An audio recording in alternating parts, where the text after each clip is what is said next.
আল্লাহ রাব্বুল আলামিন বলেন, মানুষকে তার কর্মের পূর্ণ প্রতিদান দেওয়া হবে কিয়ামতের দিন। মূল কথা হইল, মানুষকে তার দুনিয়ার কর্মের পূর্ণ প্রতিদান আল্লাহ তাআলা কিয়ামতের দিন দিবেন। দুনিয়ায় আল্লাহ তাআলা কোনো মানুষকে তার ভালো কর্ম হোক আর মন্দ কর্ম হোক, এর প্রতিদান পরিপূর্ণভাবে আল্লাহ তাআলা দুনিয়ায় দেয় না। অনেক সময় অনেক মানুষ ভালো কাজ করে, নেকের কাজ করে, গুনাহ থেকে বেঁচে থাকে, কিন্তু দেখা যায় দুনিয়ায় তার কষ্ট দূর হয় না। আছে না এরকম মানুষ? সে আফসোস করে যে দুনিয়ায় ভালো কাজ করি, আমার কষ্ট আর যায় না। আসলে বিষয়টা এমন নয়। হয়তো আল্লাহ তাআলা দুনিয়াতে তার একটু কষ্ট রেখা আখিরাতে বেশি ভালো তাকে দিতে চায়, ঠিক কিনা বলেন? আবার দুনিয়াতে অনেকে মন্দ কাজ করে, গুনার কাজ করে, ঘুরে ফিরে কি দেখা যায়? বলে যারা জুলুম করে, যারা অত্যাচার করে, দুর্নীতিবাজ, এরা বাঁচেও বেশি দিন, অসুস্থ সহজে হয় না, দুনিয়াতে এদের প্রভাব প্রতিপত্তিও বেশি থাকে, ঠিক কিনা বলেন? আমরা অনেক সময় আফসোস করি, আরে এত জুলুম করে, এটা মরেও না, কোনো আযাবও আসে না। জালেম যখন জুলুম করে, ওর জুলুমের মাত্রা বাড়ার দ্বারা আমরা তো আশাহত হই, কিন্তু আল্লাহ তাআলা জালেমকে বেশি জুলুম করার সুযোগ দেন কেন? কারণ ও যত বেশি জুলুম করবে ওকে তত বেশি শাস্তি দেওয়া যাবে, ঠিক কিনা বলেন? মূলত ওর শাস্তি বেশি দেওয়ার জন্য ওকে জুলুম করার সুযোগ আল্লাহ তাআলা দেয়। এজন্য যখন কোনো পাপাচারী জালেম সে দীর্ঘ হায়াত পায়, সুস্থ থাকে, এটারে নেয়ামত মনে করার সুযোগ নেই। কিন্তু জালেমরা কিন্তু নেয়ামত মনে করে। ও অসুস্থ হয় না, পাপ করতেছে, আবার ভালোই আছে, ও মনে করে আল্লাহ মনে করে খুব ভালোবাসে। আসলে কি বিষয়টা তাই? তাইলে তো আল্লাহর কাছে প্রিয় এক বান্দা ফেরাউন, 400 বছর তার সর্দি টর্দি কিচ্ছু লাগে নাই, তাহলে বড় বুজুর্গ হয়ে যাইতো না? কিন্তু আল্লাহ তাআলা ওরে সুযোগ দিছে কেন? শাস্তি বেশি দেওয়ার জন্য। দুনিয়াতে এই জন্য যারা জালেম আছে, আমরা যত দেখি না কেন, মনে করি না কেন যে আল্লাহ তাআলা এদেরকে ছাড় দেয়, আসলে তা না, ছেড়ে দেবেন তা না। আল্লাহ তাআলা দুনিয়াতে পাপ করার সুযোগ দিয়েছেন যাতে আখিরাতে শাস্তি বেশি বেশি দিতে পারেন। আবার এই যে দুনিয়ায় যারা নেকের কাজ করতেছে, মূল প্রতিদান আল্লাহ তাআলা আখিরাতে দিবে। এই জালেমের জুলুমের যেই মূল প্রতিদান, পূর্ণ প্রতিদান আল্লাহ তাআলা তাকে আখিরাতে দিবে। দুনিয়ায় তো অনেক মানুষ এমন হবে, যেমন দোয়ার কথা বুজুর্গানে দিন বলেন, একটা মানুষ যখন দোয়া করে, দোয়ার প্রতিদান আল্লাহ তাআলা 3 ভাবে দেয়। দোয়া কবুলের কিছু শর্ত আছে, শর্তগুলো ঠিক রেখে যদি সে দোয়া করে, যেমন হারাম খায় না, অন্যেরটা মেরে খায় না, অসম্ভব কিছু আল্লাহর কাছে চায় না। যেমন কেউ যদি আল্লাহর কাছে এই দোয়া করে যে আল্লাহ আপনি তো নূহ আলাইহিস সালাম রে 950 বছর হায়াত দিয়েছেন, আমারে বেশি না 500 বছর দিলে হবে, এই দোয়া কি করা যাবে নাকি? কারণ নবীজি জানিয়েছেন আমার উম্মতের গড় আয়ু হলো 60 থেকে 70, এই জায়গায় আপনি কেন 500 বছর চাইবেন? এজন্য এমন কিছু না চাওয়া যেটা আল্লাহ দিবেন না। এই বিষয়গুলো, কিছু বিষয় আছে, ঠিক রেখে যদি আল্লাহর কাছে দোয়া করা হয় তাহলে ওই ব্যক্তির দোয়া কবুল হয়, কোনো সন্দেহ নেই। তবে দোয়ার প্রতিদান আল্লাহ তাআলা 3টা স্তরে দেন। কয় স্তরে? প্রথম হলো দোয়া করার সাথে সাথেই আল্লাহ তাআলা কবুল করেন। আপনি আমি আমার আপনার জীবনের অনেক দোয়া আছে যে নগদে করছি, আল্লাহ তাআলার কাছে কবুল হয়ে গেছে। এইরকম নজির আপনি অনেক পাবেন। কথার কথা মনে করেন, একটা উদাহরণ দেই, গভীর রাতে কিন্তু গাড়ি তো প্রয়োজন। আপনি যখন ঘর থেকে বের হবেন, হয়তো হাত উঁচু করবেন না, কিন্তু অন্তরে অন্তরে আল্লাহর কাছে বলবেন, আল্লাহ রে, এখন যদি একটা গাড়ি মিলা যাইতো কতই না ভালো হইতো। গেট খোলা বাহির হইলেন, দেখলেন যে একটা সিএনজি আপনার সামনে আইসা হাজির। কিরে ভাই কই যাবা? বলে চিটাগাং মেডিকেলে যাব, ওইখান থেকে একজন লোকরে আনতে হবে। তখন আপনি বলবেন কি যে দাঁড়াও, আমার একজন রুগী আছে, সেও যাবে। একটু চিন্তা করেন, আপনি মনে করতেছেন এটা সাধারণ বিষয়, না না, ওই যে বের হওয়ার সময় অন্তরে আল্লাহর কাছে দোয়া করেছেন, ওইটা আল্লাহ তাআলা নগদেই কবুল কইরা নিছে। এরকম একটা দুইটা না, আপনি আমি যদি খেয়াল করি, আমার আপনার জীবনে হাজার হাজার দোয়া আছে যেটা আল্লাহ নগদে দিয়েছেন। দোয়ার দ্বিতীয় অবস্থা হয় আল্লাহ তাআলা নগদে দেন না, দুনিয়ায় দেন, তবে একটু বিলম্বে দেন।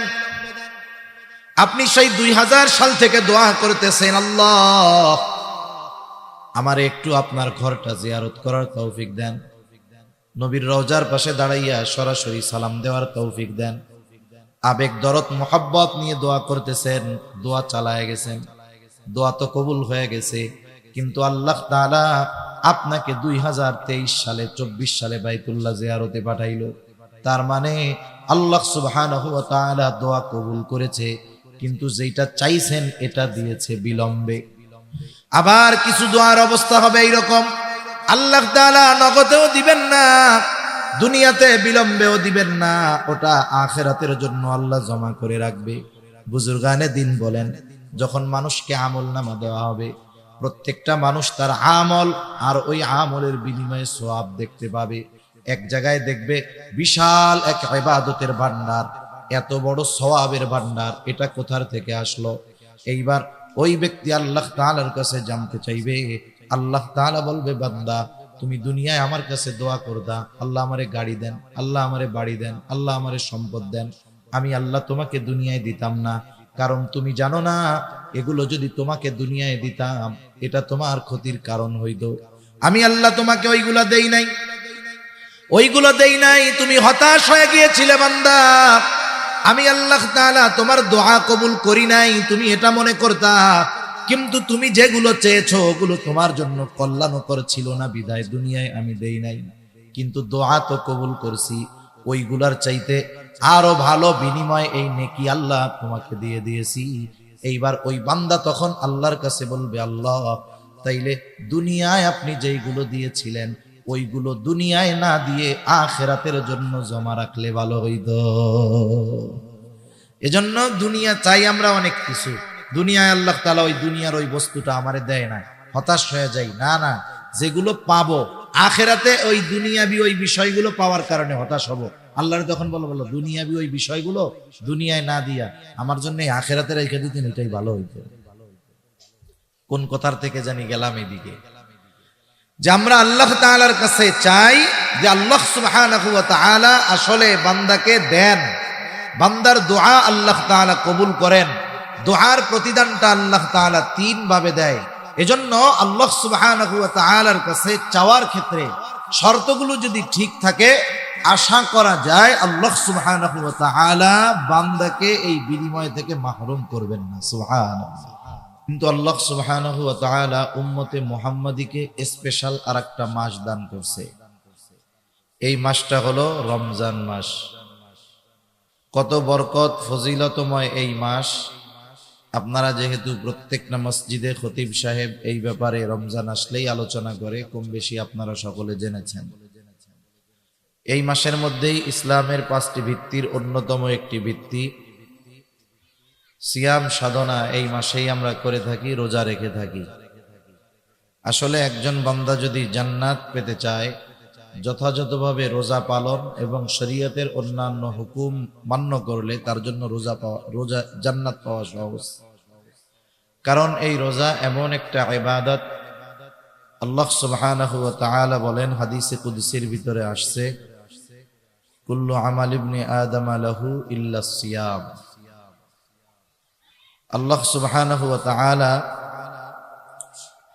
হাদিসে কুদসির ভিতরে বলেন, বনি আদমের প্রত্যেকটা আমল তার জন্য, রোজাটা ছাড়া। তাইলে রোজা কার জন্য? আল্লাহ তাআলা এরপরে বলেন, আস-সাওমু লি ওয়া আনা আজজি বি। রোজা আমার জন্য আর এই রোজার প্রতিদান আমি আল্লাহই তাকে দিব। সুবহানাল্লাহ। এখন বলেন তো, জান্নাত জাহান্নাম গোটা সৃষ্টি জগতের মালিক যদি আমার হয়ে যায়, আমি যদি তার হয়ে যাই, তাহলে জান্নাতের আর কোনো টেনশন আছে? জান্নাত নিয়ে কেন টেনশন থাকবে? জান্নাতের মালিক যদি আমাকে আপনাকে মহব্বত করে ভালোবাসে, তাইলে জান্নাত নিয়ে আর কোনো টেনশন নাই। এজন্য আপনাদের মদুনাঘাট মাদ্রাসার হযরত খুবই গুরুত্বপূর্ণ কথা বলেছেন। আলোচনার মধ্যে এটাও বলছেন যে রোজা রেখে আমাদের জবানটাকে হেফাজত করতে হবে। কারণ অধিকাংশ ক্ষেত্রে আমরা রোজা রাখি, সাথে আবার গুনাহও করি। রোজা রেখে যখন গুনাহ করা হয়, রোজার কারণে যেই সমস্ত ফজিলতের কথা হাদিসের মধ্যে আসছে, সে ফজিলত গুলো থেকে বঞ্চিত। গুনাহ করার কারণে রোজার যত ফজিলতের কথা আছে সবগুলো থেকে সে বঞ্চিত হবে, তবে তার ফরজ আদায় হয়ে যাবে। কিন্তু যেই ব্যক্তি রোজা থাকার সাথে সাথে নিজেকে পাপাচার থেকে বাঁচাবে, জবানের গোনা, চোখের গোনা, হাতের গোনা, পায়ের গোনা, ফেসবুক, মোবাইল, ইন্টারনেটের গোনা সবগুলো থেকে যখন নিজেকে বাঁচাবে, ও পাস, তবে 100-তে 100 পেয়ে পাস। যারা শিক্ষার্থী জিজ্ঞাসা করবেন, তুমি কি 33 পাইয়া পাস করতে চাও না 100-তে 100 পাইতে চাও? সবাই বলবে আমি 100-তে 100 চাই, ঠিক কিনা বলেন? যেহেতু এই একটা মাস আল্লাহ সুবহানাহু ওয়া তাআলা আমাদের জন্য রোজা ফরজ করেছেন, রোজার প্রতিদান নিজে দেওয়ার ঘোষণা দিয়েছেন। যদি আল্লাহ তাআলার পক্ষ থেকে ওই রকম প্রতিদান আমরা আশা করি, তাহলে অবশ্যই অবশ্যই আমাদের সিয়ামকে পাপাচার থেকে মুক্ত রাখতে হবে। আল্লাহ তাআলা তৌফিক দান করেন, সকলে বলি আমিন। সম্মানিত উপস্থিতি, আমি সূরা মুদ্দাথির থেকে কয়েকটা আয়াত তিলাওয়াত করেছি। আয়াতগুলোকে সামনে রেখে কিছু কথা আপনাদের খেদমতে পেশ করার ইচ্ছা পোষণ করেছি। সর্বোপরি কথা হলো, এ দুনিয়াতে আমরা কেউ থাকব না। এ দুনিয়া থেকে একদিন আমাদের সকলকে চলে যেতে হবে। এ দুনিয়াতে হাজারো মতের মানুষ আছে, হাজারো ধর্মের মানুষ আছে, হাজারো বিশ্বাসের মানুষ আছে। এ দুনিয়াতে একদল মানুষ আছে যারা স্রষ্টাকেই অবিশ্বাস করে, আছে না নাই? আল্লাহ তাআলাকে মানে না, বলে স্রষ্টা বলে কিছুই নাই। যত মতের, যত কথার, যত দলে বিভক্ত হোক না কেন মানুষ, যত মতানৈক্য মানুষের মধ্যে থাকুক না কেন, গোটা দুনিয়ার সব মানুষের মধ্যে একটা বিষয় নিয়ে কোনো মতানৈক্য নাই, যেটার নাম হলো মৃত্যু, ঠিক কিনা বলেন? বাস্তবতা হলো আমাদের প্রত্যেকের একটা নির্ধারিত সময় আছে, হায়াত আছে, মেয়াদ আছে। আমি আপনি যখন মায়ের গর্ভের ভিতরে আল্লাহ তাআলা রূহ ফুকায়া দিলেন ফেরেশতারে দিয়া, এই দেহের সাথে রূহটা কতদিন থাকবে, এই দুনিয়াতে আমার অবস্থান কতকাল হবে, ওই দিনই আল্লাহ সুবহানাহু ওয়া তাআলার পক্ষ থেকে নির্ধারিত হয়ে গেছে। আরেকটা বিষয় হলো, আমাদের মূল হলো রূহ। রূহ যখন বের হয়ে যায়, এই দেহটার কোনো দাম নেই। দাম আছে বলেন? মনে করেন আপনি এখানে আসছেন, আপনার ঘর বাড়ি সব আছে, আপনার জন্য আপনার ঘরের মানুষ বিছানা রেডি করে রাখতেছে যে মাহফিল থেকে এসে ঘুমাবে, নামাজ পড়বে ফজরের। আল্লাহ না করুন, আপনি যদি এখন মারা যান, কেউ যদি মারা যায়, তার স্ত্রীকে এই কথা বলবে নাকি যে এত কষ্ট করে বিছানাটা করে রাখছি, আজকে রাত্রটা দেহ এই বিছানার মধ্যেই থাক? রাখবে? ঘরে আর ঢুকাবে না, মসজিদ থেকে খাটিয়া বের করে ওখানে শোয়া বাহিরে ফালায় রাখবে, অথচ আপনার ঘর, আপনার টাকায় বানানো সব। এই দেহটার কোনো দাম নাই। মূল হলো রূহ। আর রূহ কি হয়? রূহ শুধু স্থান পরিবর্তন করে, রূহ ধ্বংস হবে না। কারণ আল্লাহ তাআলা যেমন চিরন্তন, রূহ যেহেতু আল্লাহ তাআলার নির্দেশ, এই রূহ এটাও চিরন্তন, এটার কোনো ধ্বংস নাই, দেহ শেষ হয়ে যাবে। যেমন আমরা প্রথমে ছিলাম রূহের জগতে। আল্লাহ তাআলা যখন আদম আলাইহিস সালামের পৃষ্ঠদেশ থেকে কিয়ামত পর্যন্ত যত মানুষ আসবে, সকলের রূহ আল্লাহ তাআলা একত্রে বের করেছেন। এরপরে রূহের জগৎ, ওইখান থেকে আসলাম আলমে বতন, আলমে আরওয়াহ থেকে আলমে বতন, আলমে বতন থেকে এখন আছি আলমে দুনিয়ায়। এখানে একটা নির্ধারিত কাল অতিবাহিত হওয়ার পর এখান থেকে আবার আমরা স্থানান্তরিত হয়ে যাব। আমাদের প্রত্যেকেরই হায়াত নির্ধারিত, নির্দিষ্ট আছে, কিন্তু আমাদের জানা নাই। এই যে বোতলের গায়ে লেখা থাকে যে এই পানিটার মেয়াদ কতদিন, এই যে লেখা আছে, আমরা এটা দেখে বুঝতে পারি যে এটা আমার জন্য কেনা উচিত হবে কিনা, কেনা যাবে কিনা, খাওয়া যাবে কিনা। আমাদেরও একটা নির্ধারিত মেয়াদ আছে, আছে ঠিক, কিন্তু সেটা আমাদের কারো জানা নাই। এজন্য আমাদের উচিত সব সময় প্রস্তুত থাকা, কারণ ওই সময়টা যখন চলে আসবে, আমি আপনি যত সুস্থ থাকি না কেন এ দুনিয়ায় থাকতে পারবো না। আবার ওই সময় আসার আগে আমি আপনি যত অসুস্থ হই না কেন, আমি আপনি মরব না। একেবারে যথাসময়ে মৃত্যুর ফেরেশতা মালাকুল মাউত হাজির হয়ে যাবে। এক মুহূর্ত আগেও আসবে না, এক মুহূর্ত বিলম্বও করবে না। আল্লাহ তাআলা বলেন, ফাইদা জাআ আজালুহুম লা ইস্তাখিরুনা সাআতাও ওয়া লা ইস্তাকদিমুন। আল্লাহ রাব্বুল আলামিন জানায় দেন, একেবারে যথা সময়ে মৃত্যু চলে আসবে, এক মুহূর্ত আগেও মৃত্যু হবে না, এক মুহূর্ত বিলম্ব হবে না। যখন আমার আপনার দেহ থেকে রূহটাকে মালাকুল মাউত বিচ্ছিন্ন করে ফেলবে, এই দেহটা অচল নিশ্চল হয়ে যাবে।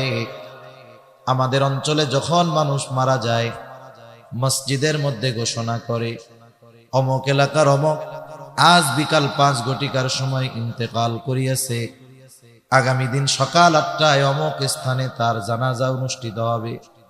অতএব সকল ধর্মপ্রাণ মুসলমানদেরকে উক্ত মারহুমের রূহের মাগফিরাত কামনায় তার জানাজায় শরীক হওয়ার জন্য বিশেষভাবে অনুরোধ করা গেল। এইরকম প্রচার আপনাদের অঞ্চলে করে না? এখন আমরা অনেকের ব্যাপারে এই খবরটা শুনি, একদিন আমার খবরও মানুষে শুনবে। এই খবর বলার সময় একটা শব্দ বলে ইন্তেকাল, এটা হলো আরবি শব্দ, অর্থ হলো স্থানান্তরিত হওয়া। কি বলে? বলে আব্দুর রহিম ইন্তেকাল করিয়াছে। তার মানে ওই রূহ, ওটা মূল, ওটার নামই হলো আব্দুর রহিম। কারণ রূহ যখন আমার আপনার দেহ থেকে বের হয়ে যায়, কেউ ওই নিষ্প্রাণ দেহটাকে নাম ধরে ডাকে না, ওটাকে তখন বলে লাশ। মানে যার মধ্যে কিছুই নাই, কি নাই, সব আছে, বলে আসলটাই তো নাই, রূহই তো নাই। তাহলে মূল কথা হলো আমাদেরকে এই দুনিয়ার জগৎ থেকে স্থানান্তরিত হয়ে নতুন আর এক জগতে পদার্পণ করতে হবে, যেই জগতের নাম হলো আলমে বরজখ, লোকচক্ষুর অন্তরালের এক জগৎ। ওই জগৎটা কেমন? বলে দুনিয়ায় যার আমল যেমন, আলমে বরজখটা তার জন্য তেমন। দুনিয়ায় একজন ঈমান এনেছে, নেক আমল করেছে, ভালো কাজ করেছে, অবশ্যই তার আলমে বরজখটা তার জন্য শান্তির জায়গা হয়ে যাবে। আরেকজন দুনিয়ায় ঈমান আনে নাই, পাপাচারের মধ্যে লিপ্ত থেকেছে, গুনাহ করেছে, মন যা চায় তাই করেছে, বলে আলমে বরজখটা তার জন্য হয়ে যাবে কষ্টের। এই জন্য নবীজি সাল্লাল্লাহু আলাইহি ওয়াসাল্লাম জানায় দেন, আমাদেরকে যখন কবরস্থ করা হবে, কবরে রাখা হবে, আমাদের প্রত্যেককেই 3টা করে প্রশ্ন করা হবে। 1 নম্বর প্রশ্ন, মার রব্বুক, তোমার রবকে। 2 নম্বর প্রশ্ন, আমা দীনুক, তোমার দিন কি। 3 নম্বর প্রশ্ন, নবীজিকে দেখায় বলা হবে, মা হাদার রাজুলুল্লাযী বুইসা ফীকুম, অথবা প্রশ্ন করা হবে, আমার নবীয়ুক, তোমার নবীকে। এই যে 3টা প্রশ্ন আল্লাহ তাআলা কবরের মধ্যে যে করবে, নবীজি অনেক আগে জানায় দিয়েছেন। দুনিয়ার পরীক্ষার প্রশ্ন ফাঁস করা হয় না, প্রশ্ন জানা যায় পরীক্ষার হলে গিয়া। আর কবরের প্রশ্ন কি হবে অনেক আগের থেকে জানায় দেওয়া হলো। বুঝতে হবে, যেই পরীক্ষার প্রশ্ন গোপন থাকে ওই পরীক্ষা মূলত সহজ, কিন্তু যেই পরীক্ষার প্রশ্ন আগেই জানায় দেওয়া হয়, বুঝতে হবে জায়গা মতন গিয়া ওই প্রশ্নের জবাব দেওয়া বড় কঠিন। আমরা যদি মনে করি যে প্রশ্ন তো জানি, 3 প্রশ্নের উত্তর মুখস্থ করে যাব, ফেরেশতা আইসা জিজ্ঞাসা করার আগেই কইয়া দিব যে তুমি কি কি জিজ্ঞাসা করবা জানি, এই জবাব, কাজ হবে? দুনিয়ার প্রশ্ন মুখস্থ পড়ার সাথে জবাব দেওয়ার সম্পর্ক। দুনিয়ার পরীক্ষার হলের প্রশ্নের জবাব দেওয়ার জন্য লেখাপড়া করা লাগবে, লেখাপড়া মুখস্থ না করলে জবাব দিতে পারবে না। কিন্তু কবরের 3 প্রশ্নের সাথে মুখস্থ লেখাপড়ার কোনো সংযোগ নাই। কবরের 3 প্রশ্নের জবাবের সাথে সম্পর্ক হলো আমলের সাথে।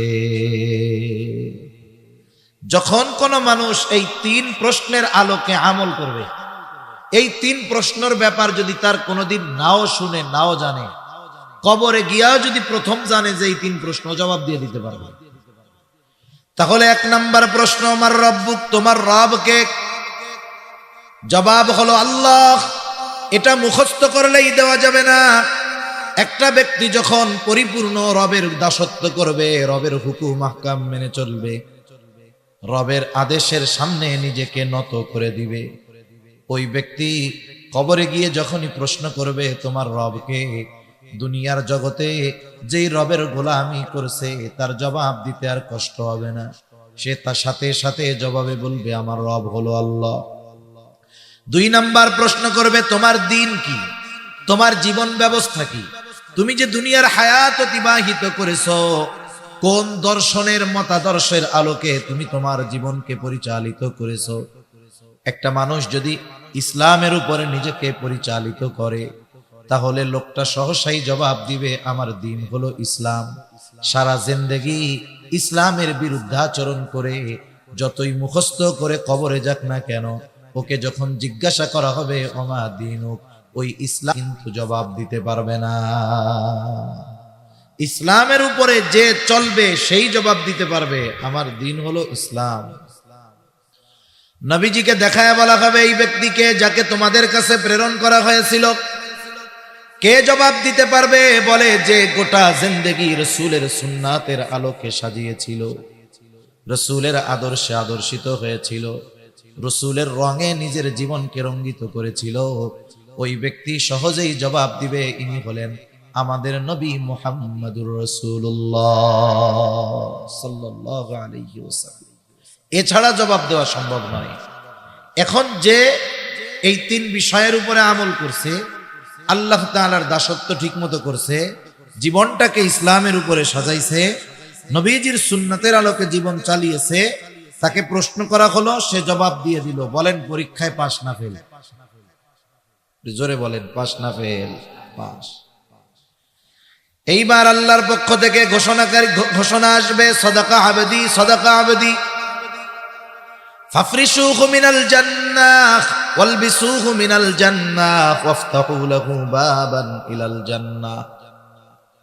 আল্লাহর পক্ষ থেকে ঘোষণা আসবে, আমার বান্দা সত্য বলেছে, ফাফরিশুহু মিনাল জান্নাহ, তার কবরের মধ্যে জান্নাতি বিছানা এনে বিছায়া দাও।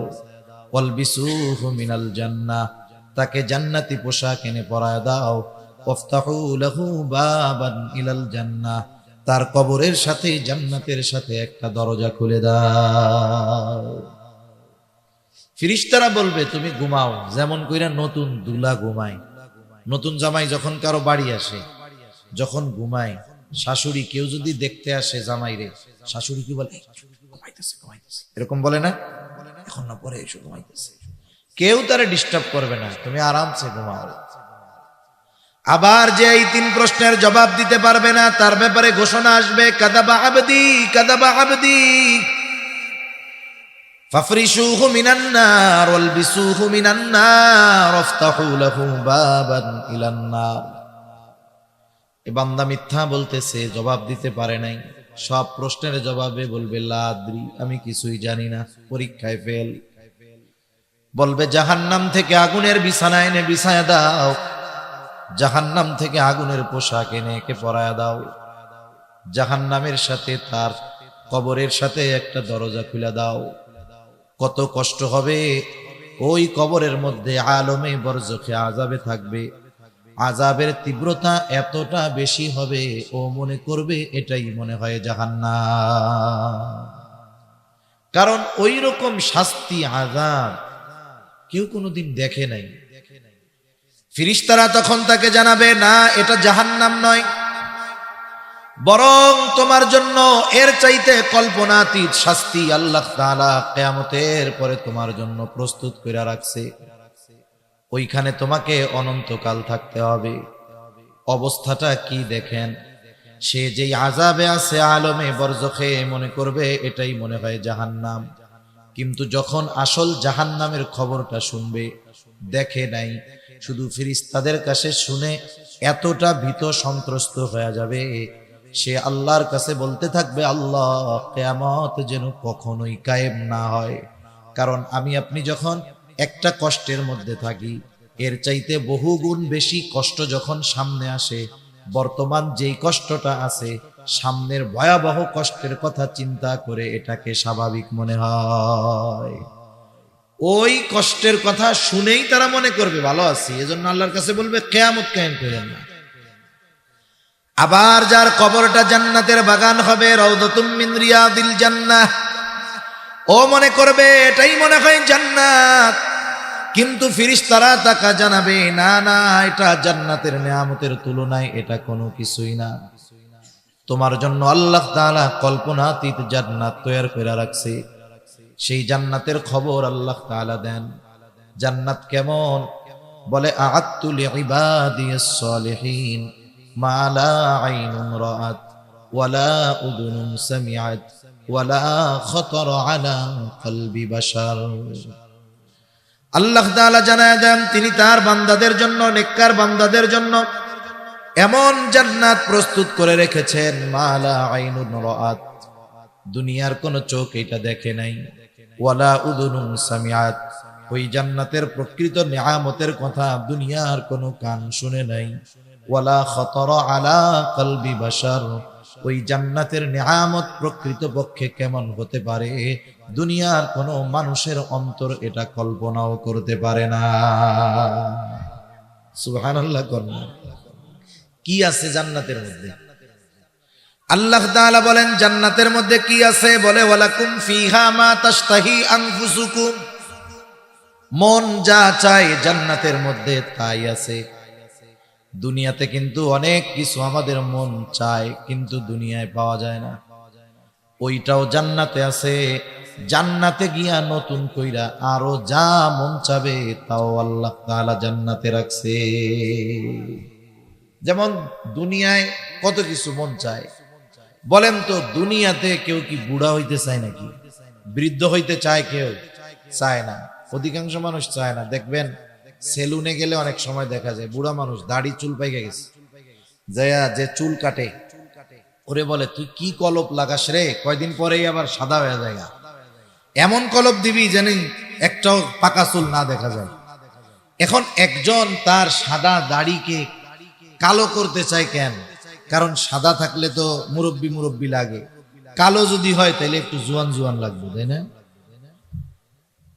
তাহলে দুনিয়াতে কেউ বৃদ্ধ হতে চায় না, কিন্তু বাস্তবতা হলো সময়ের সাথে সাথে একটা সময় বৃদ্ধ হয়ে যেতে হয়, যৌবন থাকে না। তাহলে দুনিয়াতে মন চায় যে আমি বুড়া হব না, যুবক থাকব। বলে দুনিয়াতে মন চায়, তবে দুনিয়ায় সম্ভব নয়। জান্নাতে যে ঢুকবে সে চিরন্তন যুবক হয়ে ঢুকবে, কখনো সে বুড়া হবে না। 33 বছরের টকবগে যুবক থাকবে, কখনো কি হবে না? বুড়া হবে না। আবার দুনিয়াতে কেউ অসুস্থ হতে চায় না, মন চায় ঠিক, তবে কোনো না কোনো কারণে নিজের অজান্তে অসুস্থ হয়ে যেতেই হয়। বার্ধক্যকালে যত সুস্থ মানুষ হোক বিভিন্ন অসুস্থতা এসে তাকে গ্রাস করে বসে। অনেক সময় যুবক মানুষও অসুস্থ হয়ে যায়। তাহলে দুনিয়ায় মন চায় চির সুস্থতা, কিন্তু দুনিয়ায় সম্ভব নয়। বলে জান্নাতে যে যাবে একবার যখন ঢুকবে আর কোনোদিন সে অসুস্থ হবে না। এক কথায় দুনিয়ায় আপনার কত কিছু মনে চাইতে পারে, যা মন চায় সব জান্নাতে পাওয়া যাবে। আবার জান্নাতে গিয়ে নতুন কইরা যদি কিছু মনে চায় সেটাও আল্লাহ তাআলা দিবে। সুবহানাল্লাহ বলেন। তাহলে যার কবরটা জান্নাতের বাগান, ও মনে করবে এটাই জান্নাত। যখন তাকে বলা হবে এর চাইতে কল্পনাতীত নেয়ামত তোমার জন্য প্রস্তুত করে রাখা হয়েছে, যেটা তুমি কিয়ামতের পরে পাবা, এইবার যখন ওই নেয়ামতের কথা শুনবে সে আল্লাহর কাছে ফরিয়াদ করবে, বলবে আল্লাহ যথা দ্রুত সম্ভব আপনি কিয়ামত কায়েম করেন, আমি আমার অনন্তকালের চূড়ান্ত বাসস্থানে যেতে চাই। কারণ যখন এটারে সবচেয়ে ভালো মনে করছে, যখন এইটার চাইতে আরো বেশি ভালোর খবর শুনছে, এখন তর সয় না, আল্লাহ তাড়াতাড়ি আপনি কিয়ামত দেন যাতে করে আমি আমার আসল বাসস্থানে যেতে পারি। এখন আমাদের সবাইকে এই আলমে বরজখে যাওয়া লাগবেই, কোনো সন্দেহ নেই। আমাদের সকলকে দীর্ঘকাল এই আলমে বরজখের বাসিন্দা হতেই হবে। আলমে বরজখে আমাদের থাকতে হবে দীর্ঘকাল, তবে অনন্তকাল নয়। সর্বশেষ যেই ব্যক্তি দুনিয়া থেকে ইন্তেকাল করবে, স্থানান্তরিত হবে, সেও কমপক্ষে 40,000 বছর আলমে বরজখের বাসিন্দা থাকবে। আল্লাহ সুবহানাহু ওয়া তাআলা ইসরাফিল আলাইহিস সালামকে সিংহায় ফুৎকারের আদেশ দিবেন। প্রথমবার সিংহায় ফুৎকারের মাধ্যমে এ দুনিয়া থেকে মানব সভ্যতার ইতি ঘটবে। আল্লাহ তাআলা কোরআনুল কারীমের মধ্যে বলেন ونفخ في الصور فصعق من في السماوات ومن في الأرض إلا من شاء الله ثم نفخ فيه أخرى فإذا هم قيام ينظرون আল্লাহ রাব্বুল আলামিন বলেন, প্রথমবার সিংহায় ফুৎকার দেওয়ার পর فصعق من في السماوات ومن في الأرض إلا من شاء الله আল্লাহ তাআলা যেগুলো চান সেগুলো ছাড়া যত প্রাণী আছে, যত প্রাণ আছে, যত মানুষ আছে, সিংহায় ফুৎকারের আওয়াজটা এত বিকট হবে যে সব প্রাণী অজ্ঞান হয়ে যাবে। মুফাসসিরিন ইকরাম বলেন, প্রথমে অজ্ঞান হবে, এরপরে সবার মৃত্যু ঘটবে, এর মাধ্যমে সর্বশেষ মানুষটাও আলমে বরজখের বাসিন্দা হয়ে যাবে। এরপরে পুনরায় আবার সিংহায় ফুৎকার দেওয়া হবে। মুফাসসিরিন ইকরাম বলেন, দুই সিংহায় ফুৎকারের মাঝে ব্যবধান হলো কমপক্ষে 40,000 বছর। এই হিসাবে যেই মানুষটা সর্বশেষ দুনিয়া থেকে বিদায় নিবে ও কমপক্ষে 40,000 বছর আলমে বরজখে থাকবে। আল্লাহ তাআলা এরপরে বলেন, ثم نفخ فيه أخرى فإذا هم قيام ينظرون আবার যখন সিংহায় ফুৎকার দেওয়া হবে, প্রত্যেকের অবস্থান স্থল থেকে উঠে দাঁড়ায়া যাবে, প্রত্যেকে উঠে দেখতে থাকবে কি হচ্ছে এগুলো। শুধু তাই না, আল্লাহ তাআলা কোরআনুল কারীমের সূরা ইয়াসিনের মধ্যে বলেন, وَنُفِخَ فِي الصُّورِ فَإِذَا هُمْ مِنَ الْأَجْدَاثِ ইলা রাব্বিহিম ইয়ানসিলুন। এখানে দ্বিতীয়বার সিংহায় ফুৎকার উদ্দেশ্য, সিংহায় ফুৎকার দেওয়ার পর প্রত্যেকে তার অবস্থান স্থল থেকে উঠে যাবে, ইলা রাব্বিহিম ইয়ানসিলুন, প্রত্যেকেই তার রবের দিকে ছুটতে থাকবে। ওইখানে বলা হইল উইঠা তাকাইতে থাকবে। মুফাসসিরিনে কেরাম বলেন, উদ্দেশ্য হলো উঠবে, তাকাইয়া ডানে বামে দেখবে কি হচ্ছে, এরপরে অটোমেটিক তারা তাদের রবের দিকে ছুটতে থাকবে। কেমন অবস্থা হবে ওই দিন? মানুষেরা উঠবে, এতটা ভীত সন্ত্রস্ত থাকবে, যার কবরে আযাব ছিল সেও কবরের আযাবের কথা ভুলে যাবে। একদল মানুষ বলবে, কি বলবে? ইয়া ওয়াইলানা মান বাআসানা মিন মারকাদিনা, হায় দুর্ভোগ, কে আমাদেরকে আমাদের অবস্থান স্থল থেকে জাগায়া দিল। মাম বাআসানা, কে জাগায়া দিল? বলে জাগায়া দেয় কারে? বলে যে ঘুমায় থাকে তাকে।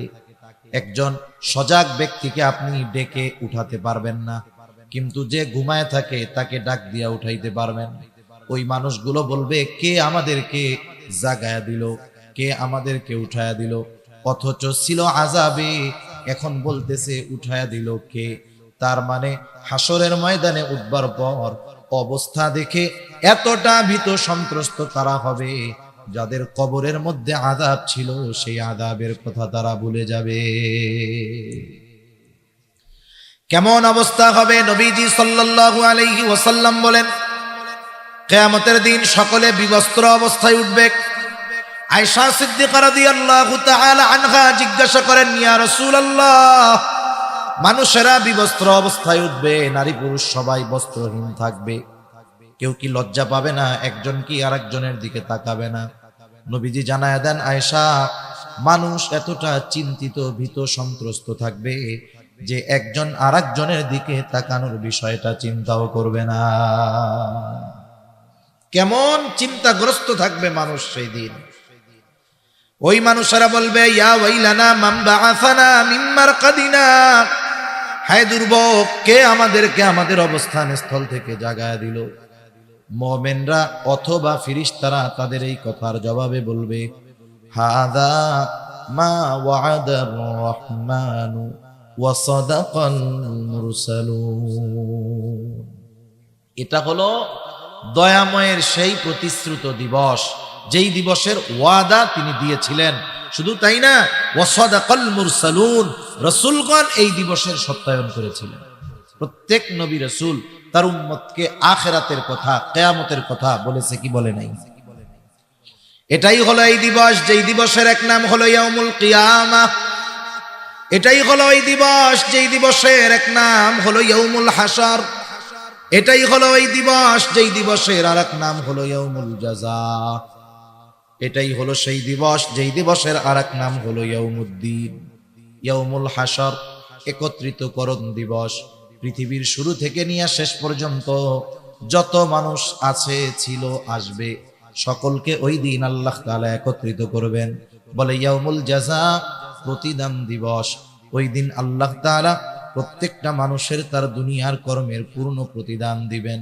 আল্লাহ তাআলা বলেন, ওয়া ইন্নামা তুওয়াফাউনা উজুরাকুম ইয়াউমাল কিয়ামাহ ফামান যুহজিহা আনিন নার ওয়া উদখিলাল জান্নাতা ফাকাদ ফাজ।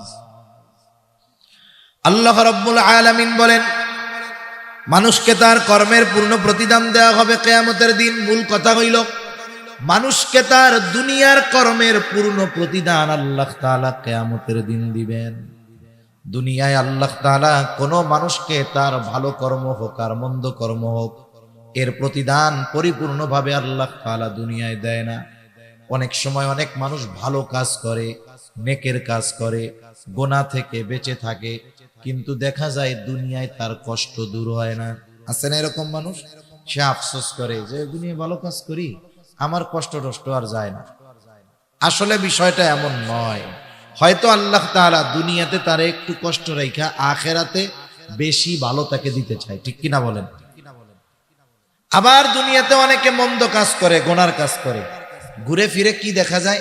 বলে যারা জুলুম করে, যারা অত্যাচার করে, দুর্নীতিবাজ, এরা বাঁচেও বেশি দিন, অসুস্থ সহজে হয় না, দুনিয়াতে এদের প্রভাব প্রতিপত্তিও বেশি থাকে, ঠিক কিনা বলেন? আমরা অনেক সময় আফসোস করি, আরে এত জুলুম করে, এটা মরেও না, কোনো আযাবও আসে না।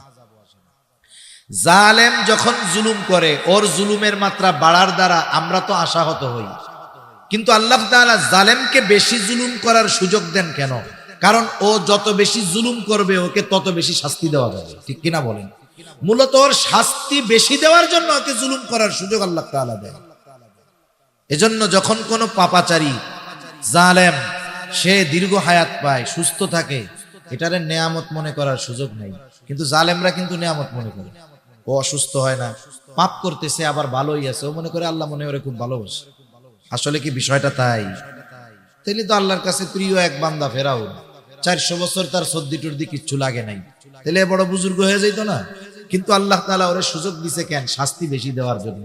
দুনিয়াতে এই জন্য যারা জালেম আছে, আমরা যত দেখি না কেন, মনে করি না কেন যে আল্লাহ তাআলা এদেরকে ছাড় দেয়, আসলে তা না, ছেড়ে দেবেন তা না। আল্লাহ তাআলা দুনিয়াতে পাপ করার সুযোগ দিয়েছেন যাতে আখিরাতে শাস্তি বেশি বেশি দিতে পারেন। আবার এই যে দুনিয়ায় যারা নেকের কাজ করতেছে, মূল প্রতিদান আল্লাহ তাআলা আখিরাতে দিবে। এই জালেমের জুলুমের যেই মূল প্রতিদান, পূর্ণ প্রতিদান আল্লাহ তাআলা তাকে আখিরাতে দিবে। দুনিয়ায় তো অনেক মানুষ এমন হবে, যেমন দোয়ার কথা বুজুর্গানে দিন বলেন, একটা মানুষ যখন দোয়া করে, দোয়ার প্রতিদান আল্লাহ তাআলা 3 ভাবে দেয়। দোয়া কবুলের কিছু শর্ত আছে, শর্তগুলো ঠিক রেখে যদি সে দোয়া করে, যেমন হারাম খায় না, অন্যেরটা মেরে খায় না, অসম্ভব কিছু আল্লাহর কাছে চায় না। যেমন কেউ যদি আল্লাহর কাছে এই দোয়া করে যে আল্লাহ আপনি তো নূহ আলাইহিস সালাম রে 950 বছর হায়াত দিবেন, আমারে বেশি না 500 বছর দিলে হবে, এই দোয়া কি করা যাবে নাকি? কারণ নবীজি জানিয়েছেন আমার উম্মতের গড় আয়ু হলো 60 থেকে 70, এই জায়গায় আপনি কেন 500 বছর চাইবেন? এজন্য এমন কিছু না চাওয়া যেটা আল্লাহ দিবেন না। এই বিষয়গুলো কিছু বিষয় আছে, ঠিক রেখে যদি আল্লাহর কাছে দোয়া করা হয় তাহলে ওই ব্যক্তির দোয়া কবুল হয়, কোনো সন্দেহ নেই। তবে দোয়ার প্রতিদান আল্লাহ তাআলা 3টা স্তরে দেন। কয় স্তরে? প্রথম হলো দোয়া করার সাথে সাথেই আল্লাহ তাআলা কবুল করেন। আপনি আমি আমার আপনার জীবনের অনেক দোয়া আছে যে নগদে করছি, আল্লাহ তাআলার কাছে কবুল হয়ে গেছে। এই রকম নজির আপনি অনেক পাবেন।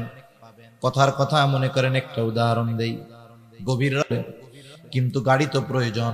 আপনি যখন ঘর থেকে বের হবেন, হয়তো হাত উঁচু করবেন না, কিন্তু অন্তরে অন্তরে আল্লাহর কাছে বলবেন, আল্লাহ রে, এখন যদি একটা গাড়ি মিলা যাইতো কতই না ভালো হইতো। গেট খোলা বাহির হইলেন, দেখলেন যে একটা সিএনজি আপনার সামনে আইসা হাজির। কিরে ভাই কই যাবা? বলে চিটাগাং মেডিকেলে যাব, ওইখান থেকে একজন লোকরে আনতে হবে। তখন আপনি বলবেন কি যে দাঁড়াও, আমার একজন রুগী আছে, সেও যাবে। একটু চিন্তা করেন, আপনি মনে করতেছেন এটা সাধারণ বিষয়, না না, ওই যে বের হওয়ার সময় অন্তরে আল্লাহর কাছে দোয়া করেছেন, ওইটা আল্লাহ তাআলা নগদেই কবুল কইরা নিছে। এরকম একটা দুইটা না, আপনি আমি যদি খেয়াল করি, আমার আপনার জীবনে হাজার হাজার দোয়া আছে যেটা আল্লাহ নগদে দিয়েছেন। দোয়ার দ্বিতীয় অবস্থা হয় আল্লাহ তাআলা নগদে দেন না, দুনিয়ায় দেন, তবে একটু বিলম্বে দেন। আপনি সেই 2000 সাল থেকে দোয়া করতেছেন, আল্লাহ আমার একটু আপনার ঘরটা জিয়ারত করার তৌফিক দেন, নবীর রওজার পাশে দাঁড়াইয়া সরাসরি সালাম দেওয়ার তৌফিক দেন। আবেগ দরদ মোহাব্বত নিয়ে দোয়া করতেছেন, দোয়া চালায় গেছেন, দোয়া তো কবুল হয়ে গেছে, কিন্তু আল্লাহ তাআলা আপনাকে 2023 সালে 24 সালে বাইতুল্লাহ জিয়ারতে পাঠাইলো। তার মানে আল্লাহ সুবহানাহু ওয়া তাআলা দোয়া কবুল করেছে, কিন্তু যেটা চাইছেন এটা দিয়েছে বিলম্বে। আবার কিছু দোয়ার অবস্থা হবে এইরকম, আল্লাহ তাআলা নগদেও দিবেন না, দুনিয়াতে বিলম্বেও দিবেন না, ওটা আখিরাতের জন্য আল্লাহ জমা করে রাখবে। বুজুর্গানে দিন বলেন, যখন মানুষকে আমলনামা দেওয়া হবে, প্রত্যেকটা মানুষ তার আমল আর ওই আমলের বিনিময়ে সওয়াব দেখতে পাবে। এক জায়গায় দেখবে বিশাল এক ইবাদতের ভান্ডার, এত বড় সওয়াবের ভান্ডার, এটা কোথার থেকে আসলো? এইবার ওই ব্যক্তি আল্লাহ তাআলার কাছে জানতে চাইবে। আল্লাহ তাআলা বলবে, বান্দা তুমি দুনিয়ায় আমার কাছে দোয়া করদা, আল্লাহ আমারে গাড়ি দেন, আল্লাহ আমারে বাড়ি দেন, আল্লাহ আমারে সম্পদ দেন।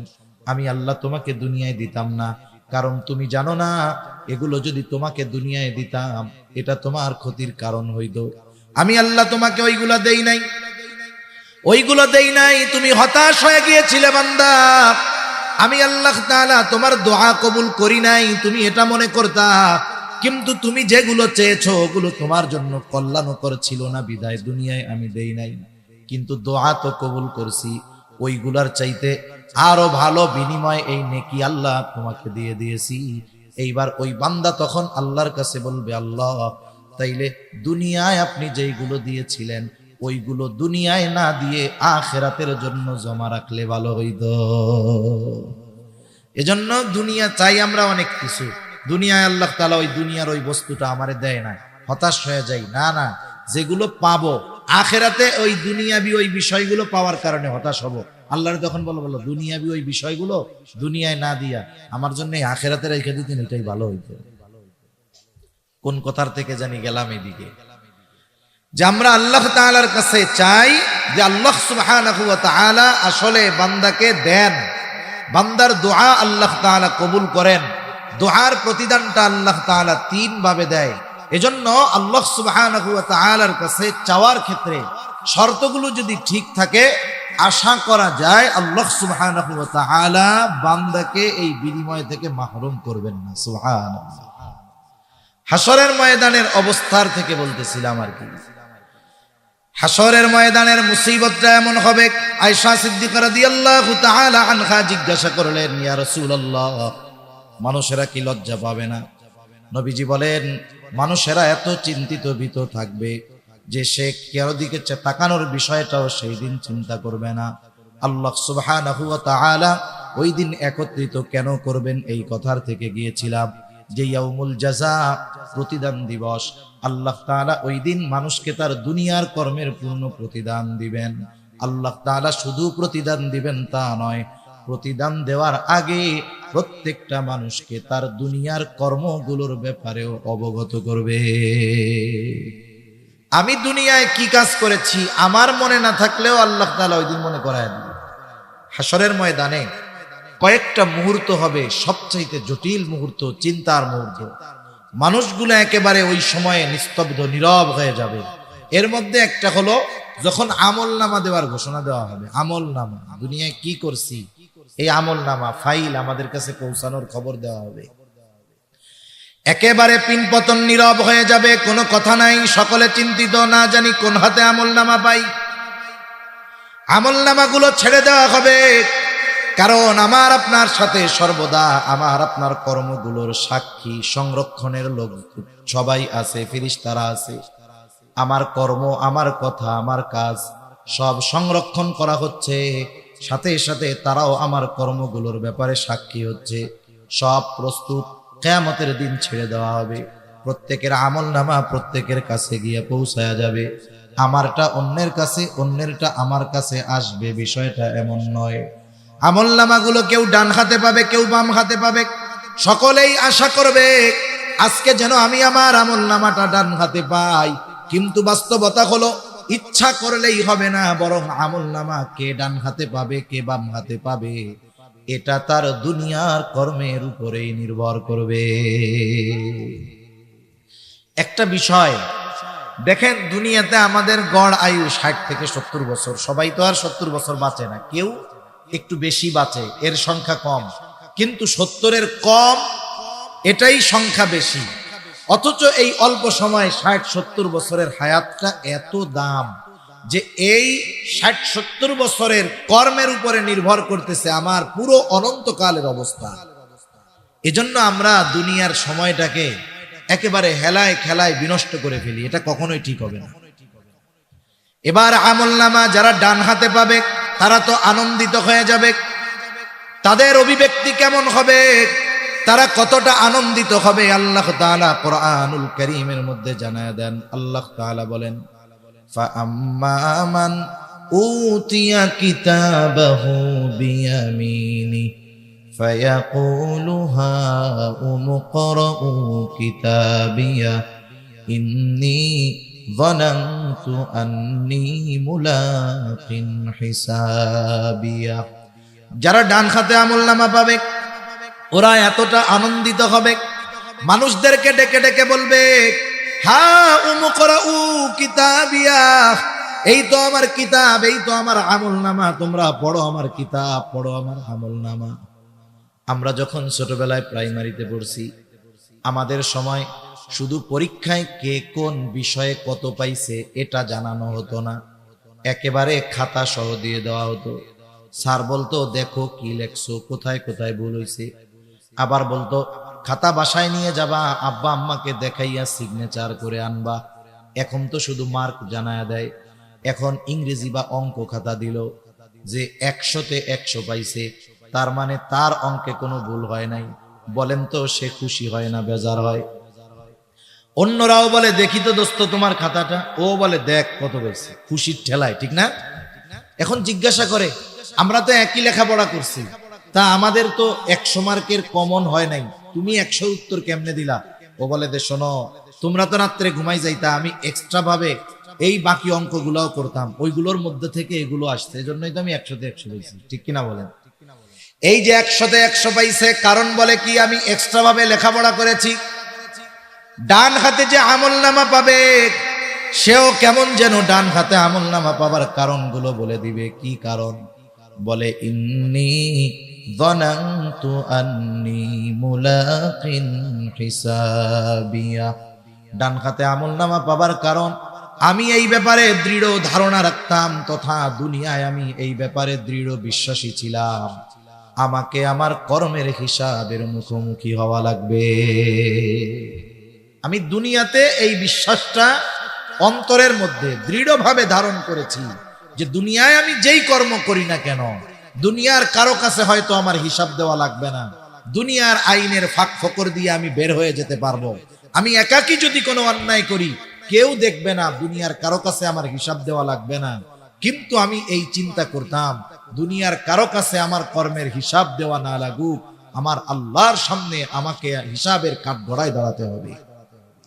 একটা জিনিস আমাদের মনে রাখতে হবে, আমাদের দেশে অপরাধ দমন করার জন্য কত বাহিনী আছে? পুলিশ আছে, র্যাব আছে, বিজিবি আছে, চিতা আছে, কোবরা আছে, তারপরে অন্যান্য কত বাহিনী আছে। আপনারা বলেন তো, বাহিনী, এই আইন শৃঙ্খলা বাহিনীর সংখ্যা দিন দিন বাড়ে না কমে? আইন শৃঙ্খলা রক্ষাকারী বাহিনীর সংখ্যা বাড়ে, সাথে সাথে অপরাধ বাড়ে না কমে? তার মানে বোঝা গেল, দুনিয়ার আইন শৃঙ্খলা বাহিনী একটা মানুষের মধ্যে শৃঙ্খলা আনতে পারে না। দুনিয়ার আইন শৃঙ্খলা বাহিনী কিছু বিষয়ে অপরাধ দমন করতে পারলেও অপরাধ পরিপূর্ণ নির্মূল করতে পারে না। একটা জাতি তখনই পরিপূর্ণ অপরাধ থেকে বাঁচতে পারবে যখন ওই জাতির প্রত্যেকটা মানুষের অন্তরে এই বিশ্বাস হবে যে আমি যেই কর্ম করি না কেন দুনিয়ায় কারো সামনে হিসাব না দেওয়া লাগলেও কার সামনে দিতে হবে। এজন্যই বুজুর্গানে দ্বীনের সাথে থাকার দরকার, এজন্যই আহলুল্লাহদের সাথে সোহবত দরকার। হুজুর সর্বশেষ কথাটা বলে গেছে যে আহলুল্লাহ যারা, আহলে দিল যারা, এদের সাথে কেন থাকতে হবে? বলে ওদের থেকে কিছু আকর্ষণ গ্রহণ করার জন্য। ওই যে যোগ্যতা অর্জন করছে যে নিজে আল্লাহর ভয়ে পাপাচার থেকে বেঁচে থাকে, মানুষ দেখা না দেখাকে তারা তোয়াক্কা করে না, এই ধরনের মানুষের সংস্পর্শতা আমাদেরকে ওই ধরনের গুণ অর্জনে অনেকটা সহায়ক হবে। এজন্য আমাদের দরকার সৎসঙ্গ দরকার। আল্লাহ তাআলা কোরআনুল কারীমের মধ্যে বলছেন, ইয়া আইয়ুহাল্লাযীনা আমানুত্তাকুল্লাহ ওয়া কুনু মাআস সাদিকিন। হে ঈমানদারেরা, তোমরা মুত্তাকি হও। প্রশ্ন যদি করি আল্লাহ কেমনে মুত্তাকি হব? বলে ওয়া কুনু মাআস সাদিকিন, সত্যবাদীদের সঙ্গী হয়ে যাও। এখন আল্লাহ তাআলা এখানে তো বলতে পারতেন আবিদিন, অন্যান্য গুণ আনতে পারতেন, দানশীলদের সঙ্গী হও, আবেদদের সঙ্গী হও। সাদিকিন কেন বলছেন? কারণ সত্যবাদিতা হলো এমন একটা গুণ যেই গুণের মধ্যে বাকি সব গুণ এমনিতেই পাওয়া যায়। সুবহানাল্লাহ। যেমন একটা উদাহরণ দেই, এখন এক গ্রামে একটা ছেলে ওই গ্রামের সবচাইতে উচ্চ শিক্ষিত হয়েছে। বাংলাদেশের উচ্চ শিক্ষা কি? ধরেন বিসিএস ক্যাডার হয়ে গেছে সে, বাংলাদেশের সর্বোচ্চ শিক্ষিত ব্যক্তি। ঢাকা ভার্সিটি থেকে অনার্স মাস্টার্স কমপ্লিট করে বিসিএস ক্যাডার, বড় চাকরিজীবী। এখন গ্রাম অঞ্চলের মানুষ, এখনো গ্রামের অনেক জায়গায় আছে মুরব্বীরা ম্যাট্রিক আইয়া পাস মনে করে এটা অনেক বড় শিক্ষিত। অথচ এই জামানায় দেখলাম পিয়নের চাকরির জন্য আইয়া পাস লাগে। অবস্থাটা কি? এখন এই ছেলে এত শিক্ষিত, গ্রামের সব মানুষ তারে দেখতে আসছে। ওই মুরব্বীও আসছে। কোন মুরব্বী? যে ম্যাট্রিক পাসকে অনেক বড় শিক্ষিত মনে করে। মুরব্বী মানুষ তো সহজ সরল, সবাই আইসে কথাবার্তা বলে চলে গেছে। মুরব্বী দাঁড়ায় আছে। এখন ওই ছেলেটারে জিজ্ঞাসা করতেছে, বাবা শুনলাম তুমি অনেক বড় শিক্ষিত, তা তুমি কি লেখাপড়া করছো, কি পাস করছো? ছেলেটা বলতেছে, চাচা আমি ঢাকা ভার্সিটি থেকে অনার্স মাস্টার্স শেষ করেছি, ফার্স্ট ক্লাস ফার্স্ট, রেজাল্ট খুব ভালো, সাথে সাথে আমি বিসিএস কমপ্লিট করেছি, ক্যাডার, বড় সরকারি চাকরি পেয়েছি। তো এখন মুরব্বী বলতেছে, বাবা বুঝলাম মাস্টার্স করছো, অনার্স মাস্টার্স করছো, বিসিএস ক্যাডার, তা বাবা তুমি কি ম্যাট্রিক পাস করছিলা বাবা? এখন আমারে কন্ত, সে যদি আইএ পাস করতে চায় তাকে তো আগে ম্যাট্রিক পাস করতে হবে, ঠিক কিনা? এখন কেউ যদি বলে আমি মাস্টার্স কমপ্লিট, তাহলে আমি যদি তারে প্রশ্ন করি, ভাই আপনি অনার্স পাস করছিলেন, তাইলে এই প্রশ্নটা পুরো বোকার মতো প্রশ্ন হবে না? তাহলে যেই ব্যক্তি সত্যবাদিতার গুণ অর্জন করতে পেরেছে তার মধ্যে বাকি সব গুণ এমনিই পাওয়া যায়। যেই ব্যক্তি মাস্টার্স কমপ্লিট করেছে এর নিচে যত কিছু আছে সবগুলো সে এমনি অর্জন করেছে, ঠিক কিনা বলে? এজন্য আমাদের সোহবত দরকার। আহলে দিল যারা, এদের সাথে যদি থাকি আমার দিলের পরিবর্তন হবে। দেখবেন প্রশাসনের চিন্তা আসবে না, আল্লাহর ভয়ে গুনাহমুক্ত জিন্দেগি গঠন করা সম্ভব হবে। তাহলে সে বলবে ইন্নী যানানতু আন্নী মুলাকিন হিসাবিয়া, আমি এই ব্যাপারে দৃঢ় ধারণা রাখতাম তথা দৃঢ় বিশ্বাস রাখতাম আমাকে আমার কর্মের হিসাবের মুখোমুখি হওয়া লাগবে।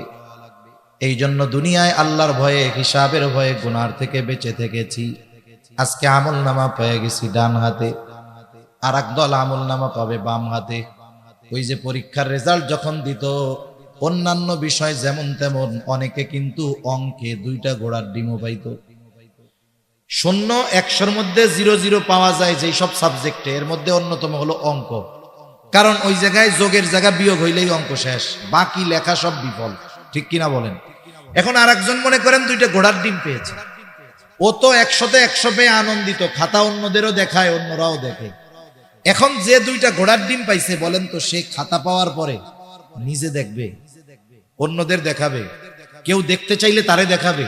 ও খাতা আগে ব্যাগের মধ্যে ভরবে, মাথা নিচা করে দিবে, বন্ধু বান্ধবের সামনে লজ্জায় মাথা উঠাবে না। মনে মনে কি বলবে? আমার মনে হয় মনে মনে তখন বলবে, আল্লাহ রে, গতকাল যদি এই সারের বাড়ি আগুন ধরে সব পুড়িয়া ছাই হয়ে যেত, তাইলে তো কম পক্ষে আমার আজকে এই ঘোড়ার ডিম 2টা পাওয়া লাগতো না। দেখেন সবাই তাকে চিনে, সেও সবাইকে চিনে, কতটা লজ্জিত হবে সে। যারা বাম হাতে আমলনামা পাবে তাদের অভিব্যক্তি কেমন হবে? আল্লাহ তাআলা বলেন, ওয়া আম্মা মান উতিয়া কিতাবাহু বিশিমালি فيقول يا ليتني لم أوت كتابيه ولم أدر ما حسابيه يا ليتها كانت القاضية ما أغنى عني ماليه هلك عني سلطانيه বাম হাতে যে আমলনামা পাবে সে বলবে ইয়া লাইতানি লাম উতা কিতাবিয়া, হায় রে আমি যদি এই কিতাব না পাইতাম কতই না ভালো হতো। ওয়ালাম আদরি মা হিসাবিয়া, আমি যদি এই হিসাবটা না জানতাম কতই না ভালো হতো। ইয়া লাইতাহা কানাতিল কাদিয়া মা আগনা আন্নি মালিয়া হালাকা আন্নি সুলতানিয়া, ওই যে প্রথমবার মরছিলাম ওই মরাটাই যদি আমার চূড়ান্ত মৃত্যু হয়ে যাইতো কতই না ভালো হতো। এবার আফসোস করবে, আরে আমার দুনিয়ার কোনো মাল আজকে কাজে আসলো না, আমার ক্ষমতা আমার কোনো কাজে আসলো না। তার মানে দুইটা বিষয় এখানে উল্লেখ করার দ্বারা বোঝা যায় একটা মানুষ অবাধ্য হয়ে যায় বিশেষ করে দুইটা কারণে, যখন সে টাকাওয়ালা হয় আর যখন সে ক্ষমতাওয়ালা হয়। এই সমাজে যত অবাধ্য আছে দেখবেন এই দুইটা বিষয়ের একটা তার মধ্যে আছে, নাইলে টাকা আছে নাইলে তার ক্ষমতা আছে। ও এই দুটো জিনিস দুনিয়াতে ব্যবহার করে সকল ধরনের পাপাচারে লিপ্ত হয়, আর এই দুইটা জিনিসকে সে দুনিয়ায় পাওয়াকে গর্বের মনে করে। আর কিয়ামতের দিন এই মাল এবং ক্ষমতার জন্য যখন আমলনামা বাম হাতে আসবে ওই দিন এই দুইটার জন্য সে আফসোস করবে, আরে আমার মাল আমারে শেষ করে দিল, আমার ক্ষমতা আমাকে শেষ করে দিল। এজন্য আমরা যারা মাল নাই, ক্ষমতা নাই, সম্পদ নাই, ক্ষমতাও নাই, আফসোসের কোনো কারণ নাই। যদি আল্লাহ দেন বৈধ ওয়েতে, বৈধ পদ্ধতিতে, ওটা আমি দিনের জন্য ব্যয় করব। মাল আছে দিনের জন্য ব্যয় করব, ক্ষমতা আছে আমি দিনের জন্য ব্যয় করব। কখনো অন্যায় কাজে যদি এগুলো ব্যবহার করি কিয়ামতের দিন আমাকে আপনাকে এই মাল ক্ষমতার জন্য আফসোস করা লাগবে। এখন আসেন মূল কথা, যেই আয়াতগুলো তিলাওয়াত করলাম। আল্লাহ তাআলা বলেন কুল্লু নাফসিন বিমা কাসাবাত রহিনা, প্রত্যেকটা মানুষ তার কর্মের কারণে আবদ্ধ থাকবে। মুফাসসিরিনে কেরাম বলেন এখানে উদ্দেশ্য হলো বাম হাতে যারা আমলনামা পাবে তারা তাদের কর্মের কারণে জাহান্নামের মধ্যে আবদ্ধ থাকবে। ইল্লা আসহাবাল ইয়ামিন, তবে যারা ডান হাতে আমলনামা পেয়েছে তারা নয়, কারণ ডান হাতে যারা আমলনামা পাবে ঠিকানা হলো জান্নাত। এইবার জান্নাতি জান্নাতের মধ্যে, জাহান্নামী জাহান্নামের মধ্যে। জান্নাতে যাওয়া আর আগ পর্যন্ত জান্নাতির টেনশন থাকবে, পেরেশানি থাকবে, কিন্তু জান্নাতে যাওয়ার পরে আর কোনো টেনশন থাকবে না। হাসরের ময়দানে কেমন চিন্তিত থাকবে মানুষ। আল্লাহ তাআলা বলেন ইয়াউমা ইয়াফিরুল মারউ মিন আখিহি ওয়া উম্মিহি ওয়া আবিহি ওয়া সাহিবাতিহি ওয়া বানিহি লিকুল্লি ইমরিইম মিনহুম ইয়াউমাইযিন শা'নুন ইউগনি। আল্লাহ তাআলা বলেন কিয়ামতের দিন ভাই ভাইয়ের থেকে পলায়ন করবে, ওয়া উম্মিহি ওয়া আবিহি, পিতামাতার থেকে পলায়ন করবে, ওয়া সাহিবাতিহি ওয়া বানিহি, দুনিয়ায় যেই স্ত্রী সন্তানের চেহারা দেখলে সারা দিনের ক্লান্তি নিমেষে দূর হয়ে যায়, ওই দিন সেই সন্তান থেকে পলায়ন করবে। কেউ চাইবে না পরিচিত কারো সাথে কারো দেখা হয়ে যাক। ওই দিন সকলে একে অপরের থেকে লুকায়া থাকবে, প্রত্যেকটা মানুষ নিজের চিন্তায় বিভোর থাকবে। শুধু তাই না, মানুষেরা এমনও বলবে আল্লাহ আপনি সারা দুনিয়ার সব মানুষকে জাহান্নামে দিয়ে হলেও আপনি আমাকে মাফ করে দেন। কতটা চিন্তিত থাকবে মানুষ। কিন্তু ওই মানুষটা যখন জান্নাতে যাবে হাসরের ময়দানে কাউকে চিনতে পারবে না বা চিনবে না, কিন্তু জান্নাতে যাওয়ার পরে কাউকে সে ভুলবে না। দুনিয়ায় যার সাথে একদিন দেখা হইছে তাকেও জান্নাতে গিয়ে খুঁজবে, কিন্তু বলেন তো জান্নাতে গিয়ে সে সবাইকে খুঁজবে ঠিক, কিন্তু সব পরিচিত মানুষকে সে কি জান্নাতে পাবে? পাবে না। তাফসীর ইবনে কাসির সহ পৃথিবীর সব প্রসিদ্ধ তাফসীরের মধ্যে এসেছে যে আল্লাহ তাআলা জান্নাতি আর জাহান্নামীদের মধ্যে দেখা কথাবার্তার ব্যবস্থা করে দিবেন। এই যে জান্নাতি খুঁজতেছে মনে মনে, আল্লাহ তাআলা জানেন কি জানেন না, এখন দেখার ব্যবস্থা করে দিবে। যাদের খুঁজতেছ এরা কই একটু দেখো।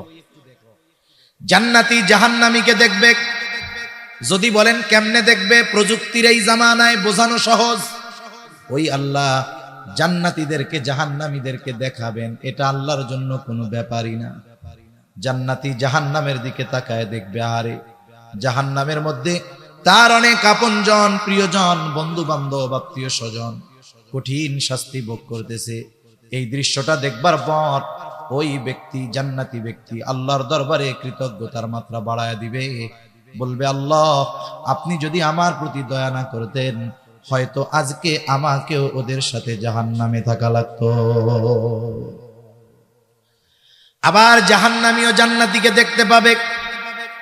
জান্নাতীকে দেখবার পর সে দেখবে জান্নাতের মধ্যে তার অনেক আপনজন, প্রিয়জন, বন্ধু বান্ধব, আত্মীয় স্বজন জান্নাতি নাজ নেয়ামত ভোগ করতেছে, আর সে কঠিন আযাবের মধ্যে আছে। এই দৃশ্যটা দেখবার পর তার আফসোসের কারণ হবে, আফসোস হবে, আফসোস। আর ওই আফসোস তার যন্ত্রণা বৃদ্ধির কারণ হবে। কিসের আফসোস হবে? দুনিয়াতে একই বাজারে ব্যবসা করে, একই মাঠে খেলাধুলা করে, একই স্কুলে লেখাপড়া করে, সব সময় একসাথেই থাকে, কিন্তু একজন নামাজে যায় আর একজন নামাজে যায় না। আছে না নাই এরকম? এখন নামাজি বন্ধু তো জান্নাতে, বেনামাজিটা জাহান্নামে। ও এখন যখন তাকায় দেখবে বন্ধু জান্নাতের নিয়ামত ভোগ করে, তখন আফসোস করবে কি, হায় রে, দিনের 18 ঘন্টা বন্ধুর সাথে থাকতাম, এই নামাজ পড়তে যাই তো সর্বোচ্চ 5 ওয়াক্ত মিলাইয়া 1 ঘন্টা, আহারে এই 1 ঘন্টা সময় যদি ওর সাথে থাকতাম, তাহলে আজকে আমি ওর সাথে জান্নাতে থাকতে পারতাম। আফসোস এটা কষ্টের কারণ হয়। আফসোসের কারণে বাড়ি ব্যথা, এটাও অন্য না, এটা হৃদয়ের ব্যথা, এটা আরো কষ্টের বেশি। যেমন আমি একটা উদাহরণ দিই যে আসলে কেমনে ব্যথাটা আসে। উদাহরণটা মনে করেন, একজন অপরিচিত ব্যক্তি যাকে আপনি জীবনেও দেখেন, সে আপনাকে একটা বকা দিছে। স্বাভাবিক, কেউ যদি আমারে আপনারে বকা দেয় খারাপ লাগবে কি লাগবে না? কিন্তু সে যেহেতু অপরিচিত, একবার দিয়ে চলে গেছে, 2-1 ঘন্টা পরে ওইটা আমার আর মনে থাকবে না, স্বাভাবিক হয়ে যাবে। ওই একই বকাটা, একই শব্দটা যদি আপনার কোনো বন্ধু আপনাকে দেয়, বলেন তো আগে অপরিচিত লোক বকা দেওয়ায় যেই কষ্ট পেয়েছেন, বন্ধু দেওয়ার পরে কষ্ট বেশি লাগবে না কম লাগবে? আবার হুবহু ওই শব্দটা যদি আপনার সন্তান আপনার ব্যাপারে ব্যবহার করে, বলেন তো কষ্ট আগের চাইতে বেশি লাগবে নাকি কম লাগবে? শব্দ এক, শুধুমাত্র ব্যক্তির পরিবর্তনের কারণে একটা সময় যদি সন্তান ওই শব্দটা বাবার জন্য বলে, ওই কথাটা কথা থাকবে না, বিষাক্ত তীর হয়ে বাবার বুকের মধ্যে বদ্ধ হবে। শব্দ এক, শুধুমাত্র ব্যক্তির পরিবর্তনের ক্ষেত্রে ওই শব্দের আঘাত কঠিন থেকে কঠিনতর হয়ে যায়। এজন্য তাদের আফসোস কষ্ট বৃদ্ধির কারণ হবে, আফসোস করবে, কেন গেলাম। আল্লাহ তাআলা শুধু দেখা নয়, উভয় দলের মধ্যে কথাবার্তার ব্যবস্থা করে দিবে। আল্লাহ তাআলা বলেন, ফি জান্নাতিন ইয়াতাসাআলুনা আনিল মুজরিমিন। জান্নাতীরা পরস্পর মুজরিমদের কাছে জানতে চাইবে, প্রশ্ন করবে, মা সালাকাকুম ফি সাকার, কোন কারণে তোমরা সাকারের অধিবাসী হইলা, কোন কারণে তোমরা জাহান্নামী হইলা। এইবার তাদের এই প্রশ্নের জবাবে জাহান্নামীরা তাদের জাহান্নামে যাওয়ার কারণ বলবে। 1 নাম্বার কারণ বলবে, ক্বালু লাম নাকু মিনাল মুসাল্লিন। 1 নাম্বার কারণ আমরা জাহান্নামে আসার, যে আমরা মুসল্লি ছিলাম না। মুসল্লি কাকে বলে? বলে সপ্তাহে 1 দিন মসজিদে হাজিরা দিলে কিন্তু সে মুসল্লি নয়। আমাদের ঢাকা শহরে 10 তলা মসজিদও আছে, জুমার দিন 10 তলা ভরে যায়, ওই বিল্ডিং এর ছাদটাও ভরে যায়, মসজিদের ছাদ। এরপরে সামনের যেই রাস্তা, 10 তলা বিল্ডিং, মসজিদের মধ্যে যত মানুষ, রাস্তায় তার চাইতেও বেশি। প্রত্যেকটা মহল্লার মসজিদের মধ্যে এই অবস্থা। চিন্তা করে দেখেন এত নামাজি আসছে কোথার থেকে? অবশ্যই ওই মহল্লার মধ্যে এত মুসলমান আছে বিধায় এত মানুষ, ঠিক কিনা কন? আফসোসের ব্যাপার, যেই মহল্লার 5 তলা 7 তলা 10 তলা মসজিদ, জুমার দিন লোক ধরে না, রাস্তাও ভরে যায়, ওই মহল্লার ওই মসজিদে জুমার দিন বিকাল বেলায় আসরের নামাজ, নিচের কাতারগুলো ভরে না, ঠিক কিনা গণ? তাহলে সপ্তাহে একদিন মসজিদে হাজিরা দিলে সে মুসল্লি নয়। মুসল্লি হলো সে শত ব্যস্ততা থাকার পরেও যেই লোকটা কখনো নামাজ বাদ দেয় না। আর আসল মুসল্লি সে যে কর্মেই ব্যস্ত থাক, তার অন্তর মসজিদের সাথে একটা কানেকশন থাকে। হাদিসের মধ্যে আসছে কিয়ামতের দিন সূর্যতে একেবারে কাছে থাকবে। সূর্য এখন 9,30,00,000 মাইল দূরে। বিজ্ঞান বলে সূর্যের শীতল দিক যেটা, সেটা পৃথিবীর দিকে দেওয়া। তাই এই সূর্যের তাপ গরমের দিন আমাদের দেশে সহ্য করা কত কষ্ট। ওই সূর্যটা কিয়ামতের দিন একেবারে কাছে থাকবে এবং গরম দিকটা হাসরবাসীর দিকে থাকবে। নবীজি বলেন ওই দিন কোথাও কোনো ছায়া থাকবে না আরশের ছায়া ছাড়া। আরশের ছায়ায় 7 শ্রেণীর মানুষ স্থান পাবে। নবীজি বলেন এই 7 শ্রেণীর মধ্য থেকে এক শ্রেণী রাজুলুন কলবুহু মুআল্লাকুম ফিল মাসাজিদ। ওই ব্যক্তি আরশের ছায়ায় স্থান পাবে যার অন্তর সর্বদা মসজিদের সাথে লাগানো থাকতো। সে মসজিদে থাকতো তা নয়, বরং তার অন্তর মসজিদের সাথে লাগানো থাকতো।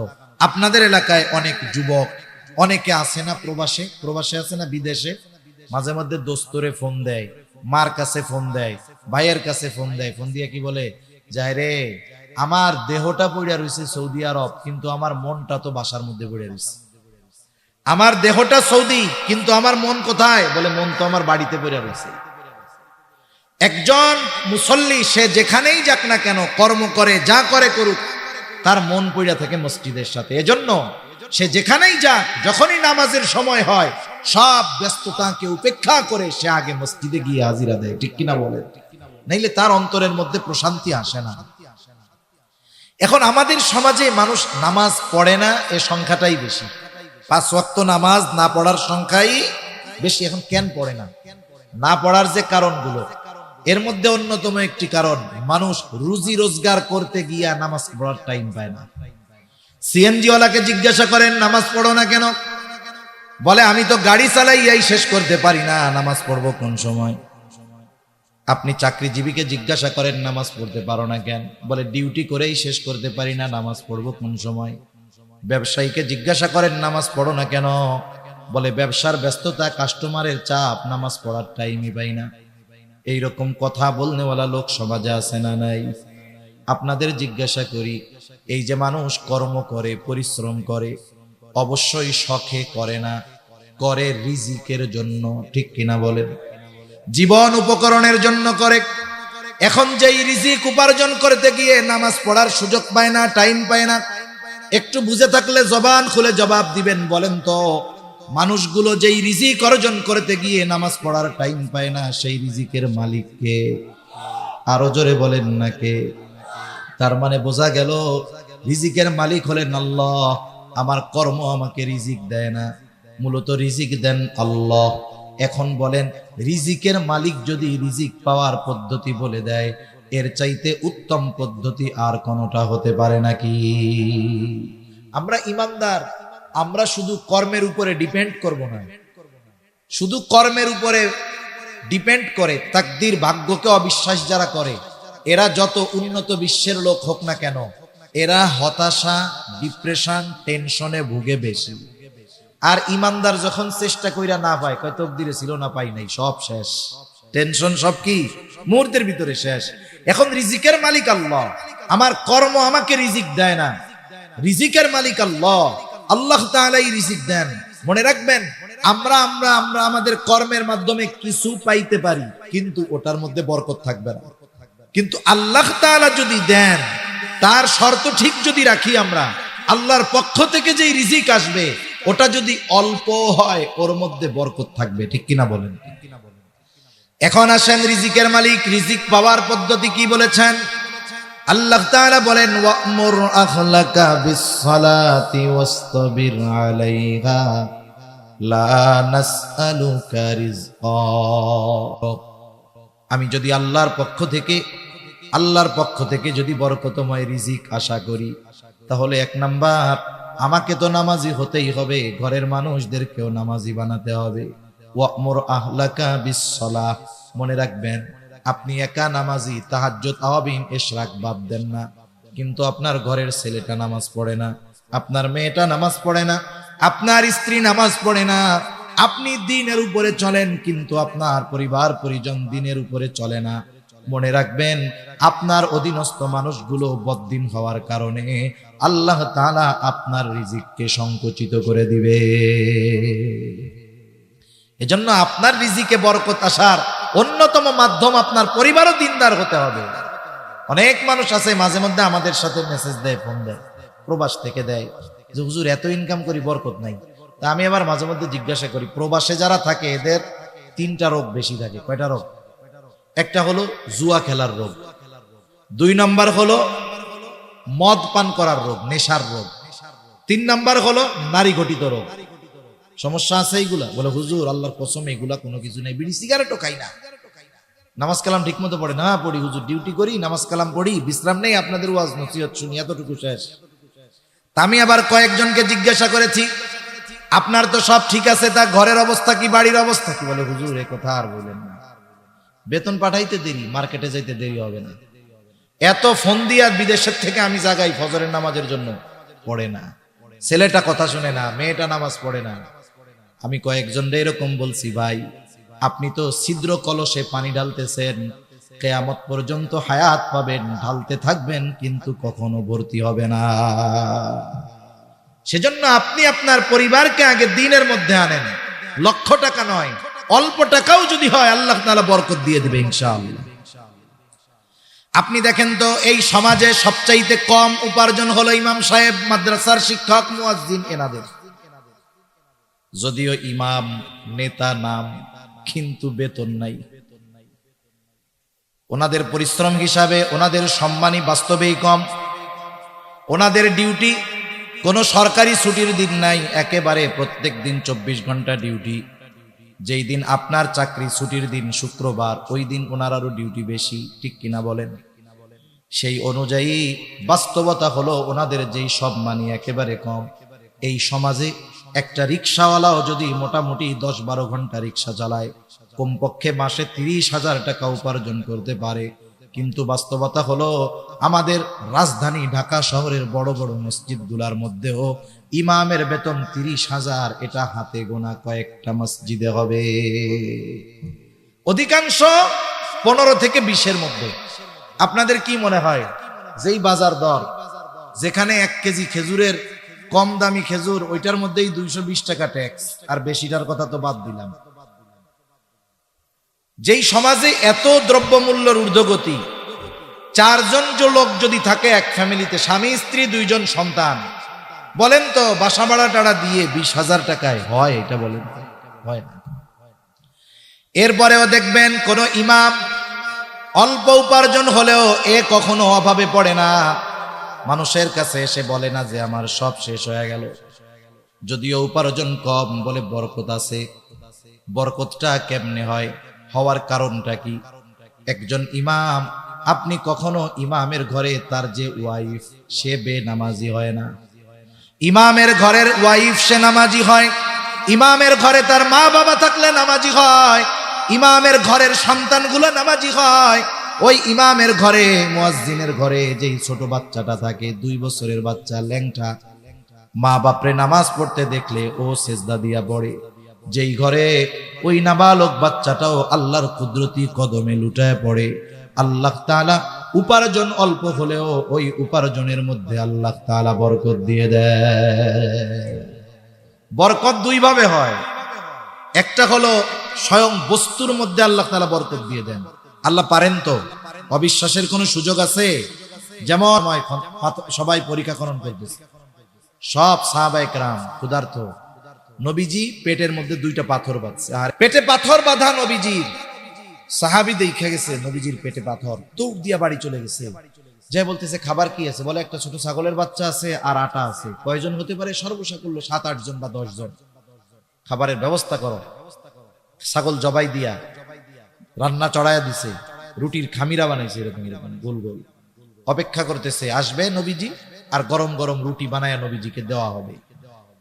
যে বলতেছে ইয়া রাসূলুল্লাহ, আপনার ক্ষুধায় পেটে পাথর, আমার বাড়িতে কয়েকজনের খাবারের আয়োজন হয়েছে, আপনি সহ কয়েকজন চলেন। নবীজি করলেন কি, সবাইরে একসাথে ডাক দিলেন, হাজারের উপরে সাহাবী সবাইরে। এখন বলতেছে অবস্থা কি, খাবার হলো 10 জনের, যাচ্ছে কত, হাজারের উপরে, প্রায় 1200। দৌড়িয়ে চলে গেছে আগে, যে অবস্থা তো এই, যায় বলছি নবীজিকে এইরকম, আর উনি সবাইকে নিয়ে আসতেছে। মহিলার কি ঈমান, কি ইয়াকিন, বলে নবীজি আসতে বলছে, বলে হ্যাঁ আমি নবীজিরে বলছি, নবীজি বলছে সবাই চলো। বলে তাহলে তোমার টেনশন করার কোনো দরকার নাই। সুবহানাল্লাহ। নবীজি গেছেন, নবীজিকে অবস্থা বলা হয়েছে, নবীজি বলতেছেন ঢাইকা রাখো, তরকারির পাত্র ঢাকো, এইবার রুটির খামিরা যেগুলো গোল গোল বানানো হয়েছে ঢেকে রাখো, ঢেকে রাখছে। নবীজি নিজ হাতে বের করে দেন, তরকারি উঠায় দেন, ওপাশ দিয়ে রুটি বানিয়ে দেওয়া হয়, দলে দলে ঢুকে খায় আর বের হয়ে যায়, খায় আর বের হয়ে যায়। যেই খাবার 10 জনের না হওয়ার কথা, হাজারের উপরে সাহাবীকে আল্লাহ রাসূল সাল্লাল্লাহু আলাইহি ওয়াসাল্লাম নিজ হাতে আপ্যায়ন করেছেন। সুবহানাল্লাহ। এখানে বরকতটা হইছে মূল বস্তুর মধ্যে, মূল বস্তুর মধ্যে। দ্বিতীয় বরকতের ধরন কি, বলে দেখবেন অনেকে হাফ কেজি চাউলের ভাত খেয়ে ফেলে, এরপরে ওর পেট ভরে না। বিয়া বাড়িতে গেছে, 3 গামলা গোস্ত একা খাইছে, দোস্ত এরপরে আমার পেট ভরে না, রে আরো পারতাম কিন্তু আইনা দিল না। আছে না এরকম আল্লাহর বান্দা কিছু? আবার কিছু আল্লাহর বান্দা আছে দেখবেন ভাত নিছে এতটুক, এক টুকরা মাছ নিছে, খাইছে তো ওর পেট ভরে গেছে। আছে না নাই? মনে রাখবেন আল্লাহ তাআলা স্বল্প ব্যয়ের মাধ্যমেও বরকত দান করে। এখন যে কথার থেকে গেলাম, আল্লাহ তাআলা নামাজি যদি হয় বরকতময় রিজিক দান করে, এই কথাই আল্লাহ তাআলা বলেন ওয়া'মুর আখলাকা বিস-সালাতি ওয়াসতাবির আলাইহা লা নাসআলুকা রিজকা। তোমার অধীনস্থদের নামাজের আদেশ দাও, তুমিও তার উপরে অটল থাকো। বান্দা আমি তোমার কাছে রিজিক চাই না, বরং তুমি নামাজি, তোমার ঘরের মানুষ নামাজি, তোমরা যদি সকলে মুসল্লি হয়ে যাও, আল্লাহ তাআলা বলেন নাহনু নারযুকুকা, মুসল্লি হওয়ার কারণে আমি আল্লাহ তোমাদের রিজিক দিয়া দিব। যেই রিজিকের টেনশনে নামাজ পড়ার টাইম পাই না, আল্লাহ তাআলা বলেন নামাজি হও আমি রিজিক দিব। তাহলে বলেন নামাজ যদি পড়ি দুনিয়ার টেনশন আছে, নামাজ যদি পড়ি আখিরাতেরও টেনশন নাই। নামাজের হিসাব আখিরাতে প্রথম হবে কিয়ামতের দিন। আল্লাহর নবী বলেন যার প্রথম হিসাব নামাজের হিসাব ঠিকঠাক মতো হয়ে যাবে, আল্লাহ তাআলা তার বাকি হিসাবগুলো সহজ করে দিবে। সুবহানাল্লাহ। এজন্য আপনাদের কাছে অনুরোধ, রমজান মাস সামনে তো কিছু কথা একদিক বলতে চাইছিলাম, আমার এদিকে মাথার মধ্যে কথাগুলো আসতেছে। রমজান মাস উপলক্ষে অনেক বেনামাজিও নামাজ শুরু করে, ঠিক কিনা বলেন? রমজানে ফজরের নামাজে যেই পরিমাণ লোক হয়, অনেক মসজিদে জুমায়ও ওই পরিমাণ লোক হয় না। এই যে একটা মাস আপনি কন্টিনিউ কাজগুলো করবেন, এই শিক্ষা নিয়ে আপনি বাকি 11 মাস কাজে চালাবেন। এজন্য নবীজি বলতেছেন যে রমজান মাস হলো মুমিনদের জন্য সবচাইতে উত্তম মাস, আর মুনাফিকদের জন্য সবচাইতে কষ্টের মাস। আপনি রোজাদার তো চিন্তা করতেছেন রোজার মাস আসতেছে, কত ফজিলত সওয়াব হবে, অল্প আমলে সওয়াব বেশি পাবো। আর যেগুলো রোজা রাখবে না মুনাফিক মার্কা চিন্তা করতেছে দুপুরে কি খামো, বাসায় তো রান্না হইব না, ঠিক কিনা বলেন? ওদের জন্য কষ্টের শেষ নাই। আর মুমিনের আনন্দ কেন? বলে মুমিন এই 1 মাসকে কাজে লাগিয়ে বাকি 11 মাসের পাথেও সংগ্রহ করে। সুবহানাল্লাহ বলেন। এজন্য একটা সময় সুযোগ আমাদের সামনে আসছে যে এখন যেহেতু আমি কন্টিনিউ করব 5 ওয়াক্ত নামাজ, এটাকে আমি মজবুত ভাবে ধরে রাখবো। আগামী যত হায়াত আছে আমি এইভাবে যদি চলতে পারি, ইনশাআল্লাহ উপার্জন কম হলেও বরকত দিবেন কে? আল্লাহ। তাহলে 1 নাম্বার জাহান্নামীরা বলবে লামনাকু মিনাল মুসাল্লিন, আমরা মুসল্লি ছিলাম না, আর আমরা হব মুসল্লি। 2 নাম্বার ওরা বলে ওয়ালামনাকু নুতঈমুল মিসকিন, জাহান্নামে যাওয়ার দ্বিতীয় কারণ হলো আমরা মিসকিনদেরকে খানা খাওয়াইতাম না। সেজন্য খানা খাওয়ানো ফজিলতের কাজ। রাসূলুল্লাহ সাল্লাল্লাহু আলাইহি ওয়াসাল্লামের কাছে একজন এসে জিজ্ঞাসা করতেছে আইয়ুল ইসলামি খায়র, ইসলামের মধ্যে সর্বোত্তম কাজ কোনটা? নবীজি উম্মতের রূহানি ডাক্তার, অবস্থার আলোকে জবাব দেন। এই ব্যক্তির এই প্রশ্নের জবাবে নবীজি বললেন তুতঈমুত তাআম ওয়া তাকরাউস সালাম আলা মান আরাফতা ওয়া মান লাম তারিফ, তুমি মানুষকে খানা খাওয়াও আর পরিচিত অপরিচিত সবাইকে বেশি বেশি সালাম দাও। খানা খাওয়ানোর কথা বলে নবীজি কোনো স্তর বিন্যাস করেন নাই, ক্লাসিফিকেশন করেন নাই। একজন গরিব মানুষ সে যদি কোটিপতিকে খাওয়ায় তবে আল্লাহর সন্তুষ্টির জন্য, ওর থেকে বিনিময়ের আশায় নয়। এই খানা খাওয়ানোর মধ্যে ফজিলত আছে না নাই? আত্মীয় স্বজন দাওয়াত দিয়ে বউ ভাত খাওয়ান, ফজিলত আছে না নাই? বউ ভাত খাওয়াইয়া যদি কেউ টাকা নেয় ফজিলত আছে না নাই? এ কাম আসেনি? টাকা পয়সা নেয় না খাওয়াইয়া দাওয়াত দিয়া? নেই তো। কয় হুজুর ফজিলত নাই, কে কইছে? টাকা পয়সা পাইলাম এটা ফজিলত না, এটা তো নগদ ফজিলত। খবরদার, আমি যাকে দাওয়াত দিব তাকে আল্লাহর জন্য দাওয়াত দিব। আমি আমার কার্ডে লিখে দিব যে কোনো গিফট গ্রান্ট করা হবে না, আল্লাহর জন্যই আপনাকে দাওয়াত দিয়েছি। সাহাবায়ে কেরাম খাওয়াইয়া কি বলতো? ইন্নামা নুতঈমুকুম লিওয়াজহিল্লাহ, আমরা তোমাদেরকে খানা খাওয়াইছি কার জন্য? যেহেতু আল্লাহর জন্য খাওয়াইছি। লা নুরিদু মিনকুম জাযাআ ওয়ালা শুকুরা, তোমাদের কাছে বিনিময় তো চাই না, তোমরা খেয়ে আমার কৃতজ্ঞতা প্রকাশ করো এটাও চাই না। কেন? বলে খাওয়াইছি আল্লাহর কৃতজ্ঞতা প্রকাশ করো, খাওয়াইছি আল্লাহর জন্য, বিনিময় যিনি দিবেন তিনি কে? সেজন্য আমরা মানুষকে দাওয়াত দিয়ে খাওয়াবো, দুনিয়ার স্বার্থে নয়, আল্লাহর জন্য। এখন যদি আমার সাধারণভাবে খাওয়াইলে ফজিলত, এখন বলেন যার খাবারের প্রয়োজন, খাবারের অভাব যার, তাকে যদি খাওয়ানো হয় ফজিলত বেশি না কম? এজন্য অসহায় মিসকিন দরিদ্র যারা আছে তাদেরকে আমরা খানা খাওয়াবো। আবার দেখেন প্রতিবেশী যদি অভাবী হয়, এক্ষেত্রে খানা খাওয়ানো শুধু ফজিলতের বিষয় নয়, ঈমান সম্পৃক্ত বিষয়। কারণ নবীজি বলেন লাইসাল মুমিন আল্লাযী ইয়াশবাউ, ওই ব্যক্তি মুমিন নয় যে পেট পুরে খায় আর তার প্রতিবেশী অভুক্ত কাটায়।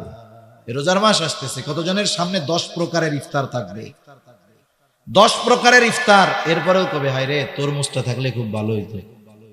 আছে না এরকম? আপনার সামনে 10টা আইটেম, 3 প্রকারের শরবত, এরপরেও আপনি আফসোস করতেছেন আর একটা থাকলে ভালো হইতো। অথচ দেখা যাবে আপনার পাশে আপনার প্রতিবেশী, সে পান্তা ভাতার শুটকি নিয়ে বসে আছে ইফতার করার জন্য। আছে না নাই? কেমন রোজাদার হইলেন আপনি? সেজন্য আপনি আপনার প্রতিবেশীর দিকে খেয়াল রাখবেন। আপনি 10 আইটেম থেকে 2 আইটেম কমায়া ওকে আপনি আপনার খাবারের সাথে ইনক্লুড করে নেন। একজন মানুষ, কত মানুষ রোজা রাখবে? রিকশা চালায় রোজা রাখতে হবে, দিন মজুরি করে রোজা রাখতে হবে।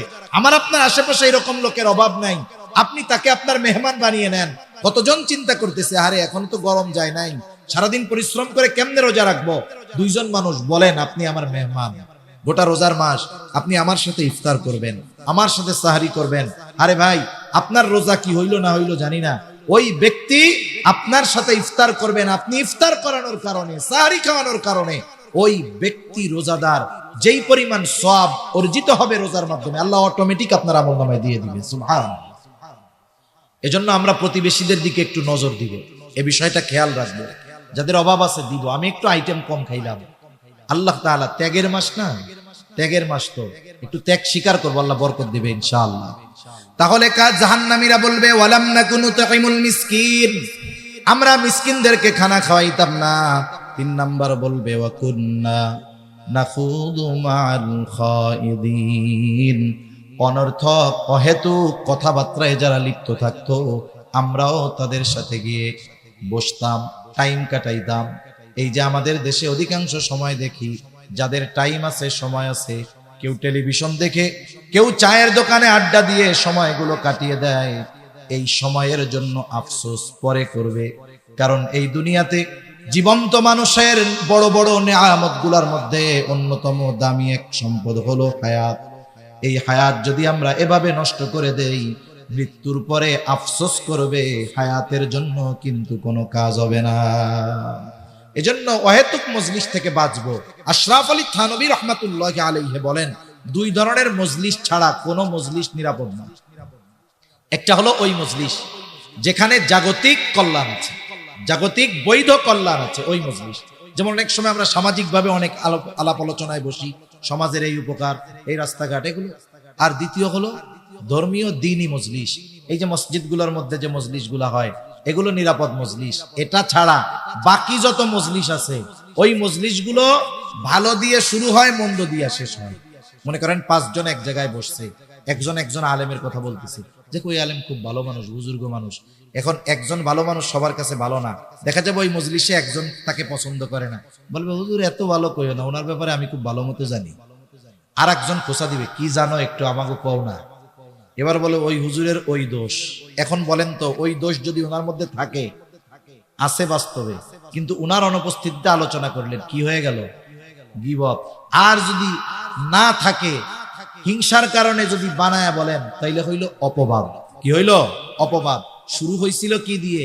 প্রশংসা দিয়ে। শেষ হয় কি দিয়ে? বলে অপবাদ দিয়ে। এজন্য জীবনের উসুল অনেক সময় আছে যে অনেক সময় অনুপস্থিত ব্যক্তির প্রশংসাও সব মজলিসে করতে হয় না, বুঝে শুনে করতে হয়। যদি তার প্রতি আমার মোহাব্বত থাকে, আমি মানুষের সামনে বলার দরকার নাই, আমি তার জন্য আল্লাহর কাছে দোয়া করবো, আল্লাহ আমি ওই ভাইকে আল্লাহর জন্য আপনার জন্য ভালোবাসি, আপনি তাকে কল্যাণ দান করেন, ঠিক কিনা বলেন? এই জন্য অহেতুক মজলিস গুলা থেকে বাঁচবো। বিশেষ করে রোজার দিন গ্রাম অঞ্চলে বেশি হয়। আমাদের মা বোনেরা সকালবেলা নাস্তার রান্না নাই, দুপুরবেলা নাস্তার রান্না নাই, এইবার সব ভাবিরা এক জায়গায় হয়ে গল্প শুরু করে, গল্প করতে করতে এইটা গিবতের এক মজলিসে পরিণত হয়ে যায়। অথচ দেখা যাবে গিবতের ব্যাপারে তো হযরত আলোচনা করে গেছে। এই অহেতুক মজলিস গুলো না করে আমরা রোজার মাস, সারা বছর অনেক ব্যস্ততা থাকে, এখন একটু সময় আছে, কোরআনের মজলিসে একটু সময় দেই। আমরা একটু ইমাম সাহেবকে বলি যে আমাদেরকে সূরাগুলো মশক করানোর ব্যবস্থা করেন। সারা বছর কোরআন খতম দিতে পারি না, রোজার মাস সহি শুদ্ধভাবে 2টা খতম কোরআন তিলাওয়াত করি। সারা বছর ব্যস্ত থাকি, সময় নাই, কমপক্ষে আমলের সূরাগুলো, সূরা ইয়াসিন, ওয়াকিয়া, মুলক, কমপক্ষে এই 3টা সূরা আমরা মুখস্থ করে ফেলি। সেজন্য অনুরোধ, আমরা আমাদের হায়াতটাকে কাজে লাগাবো তো ইনশাআল্লাহ। দেখেন যারা হায়াত গুনাহে অতিবাহিত করে, ওরা মরার পরে আফসোস করে। আল্লাহ তাআলা তাদের আফসোসের কথা বলেন, কি বলে তারা?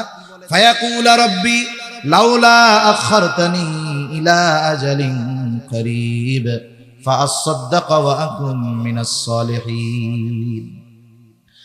মরার পরে আফসোস করে, সময়ের দাম বুঝতে পারে, তখন বলে রব লাউলা আখারতানি ইলা আজালিন করিব, আমাকে যদি সামান্য সময়ের জন্য অবকাশ দেওয়া হইতো, আবার একটু দুনিয়ায় যাওয়ার সুযোগ দেওয়া হইতো, টাকা পয়সা তো দিছিলেন, দান সদকা করতাম, এমন নেক কাজ করতাম, সৎকর্মশীলদের অন্তর্ভুক্ত হয়ে যাইতাম, ওয়া আকুম মিনাস সালিহিন। একটু সময় দেন না, আবার একটু দুনিয়ায় যাই। বলেন তো মৃত্যুর পরে ওই ব্যক্তি সময়ের মূল্য বুঝতে পারবে ঠিক, কিন্তু তাকে একটা মুহূর্ত সময় দেওয়া হবে নাকি?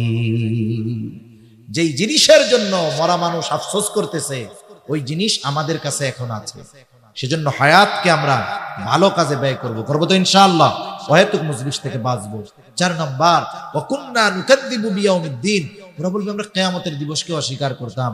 এটা 2 ভাবে হতে পারে। একটা হলো অস্বীকারই করে, অবিশ্বাস করে, ওইটা বেঈমান, অনন্তকাল জাহান্নামী। আরেকটা হলো অবিশ্বাস করে না, কিন্তু কোনো সেদ বেদ নাই, মানে গাফেল, টেনশন নাই, কোনো বিশ্বাস করে কিন্তু ওই ব্যাপারে কোনো টেনশন নেই। এই বেটাও দীর্ঘকাল জাহান্নামের মধ্যে থাকবে। ওরা বলবে চলছে এভাবে দুনিয়া, হায়াত শেষ হয়ে গেল, হাত্তা আতানাল ইয়াকিন, দৃঢ় সত্যের আগমন ঘটল। দৃঢ় সত্য কি?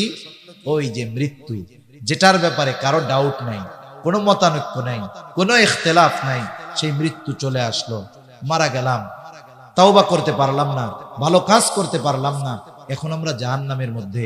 আল্লাহ তাআলাও বলেন এত কিছু জানিয়ে দিলাম সুস্পষ্ট ভাবে, এরপরেও যেহেতু তোমরা নিজেদেরকে পরিবর্তন করার চেষ্টা করো নাই, শুনে রাখো ফামা তানফাউহুম শাফাআতুশ শাফিঈন, তোমাদের জন্য, তাদের জন্য কোন সুপারিশকারীর সুপারিশ গ্রহণ করা হবে না। সেজন্য সম্মানিত সুধী, জান্নাত জাহান্নাম বিষয়টা হলো, একটা মানুষ তো দুনিয়ায় থাকতেই অর্জন করে ফেলে।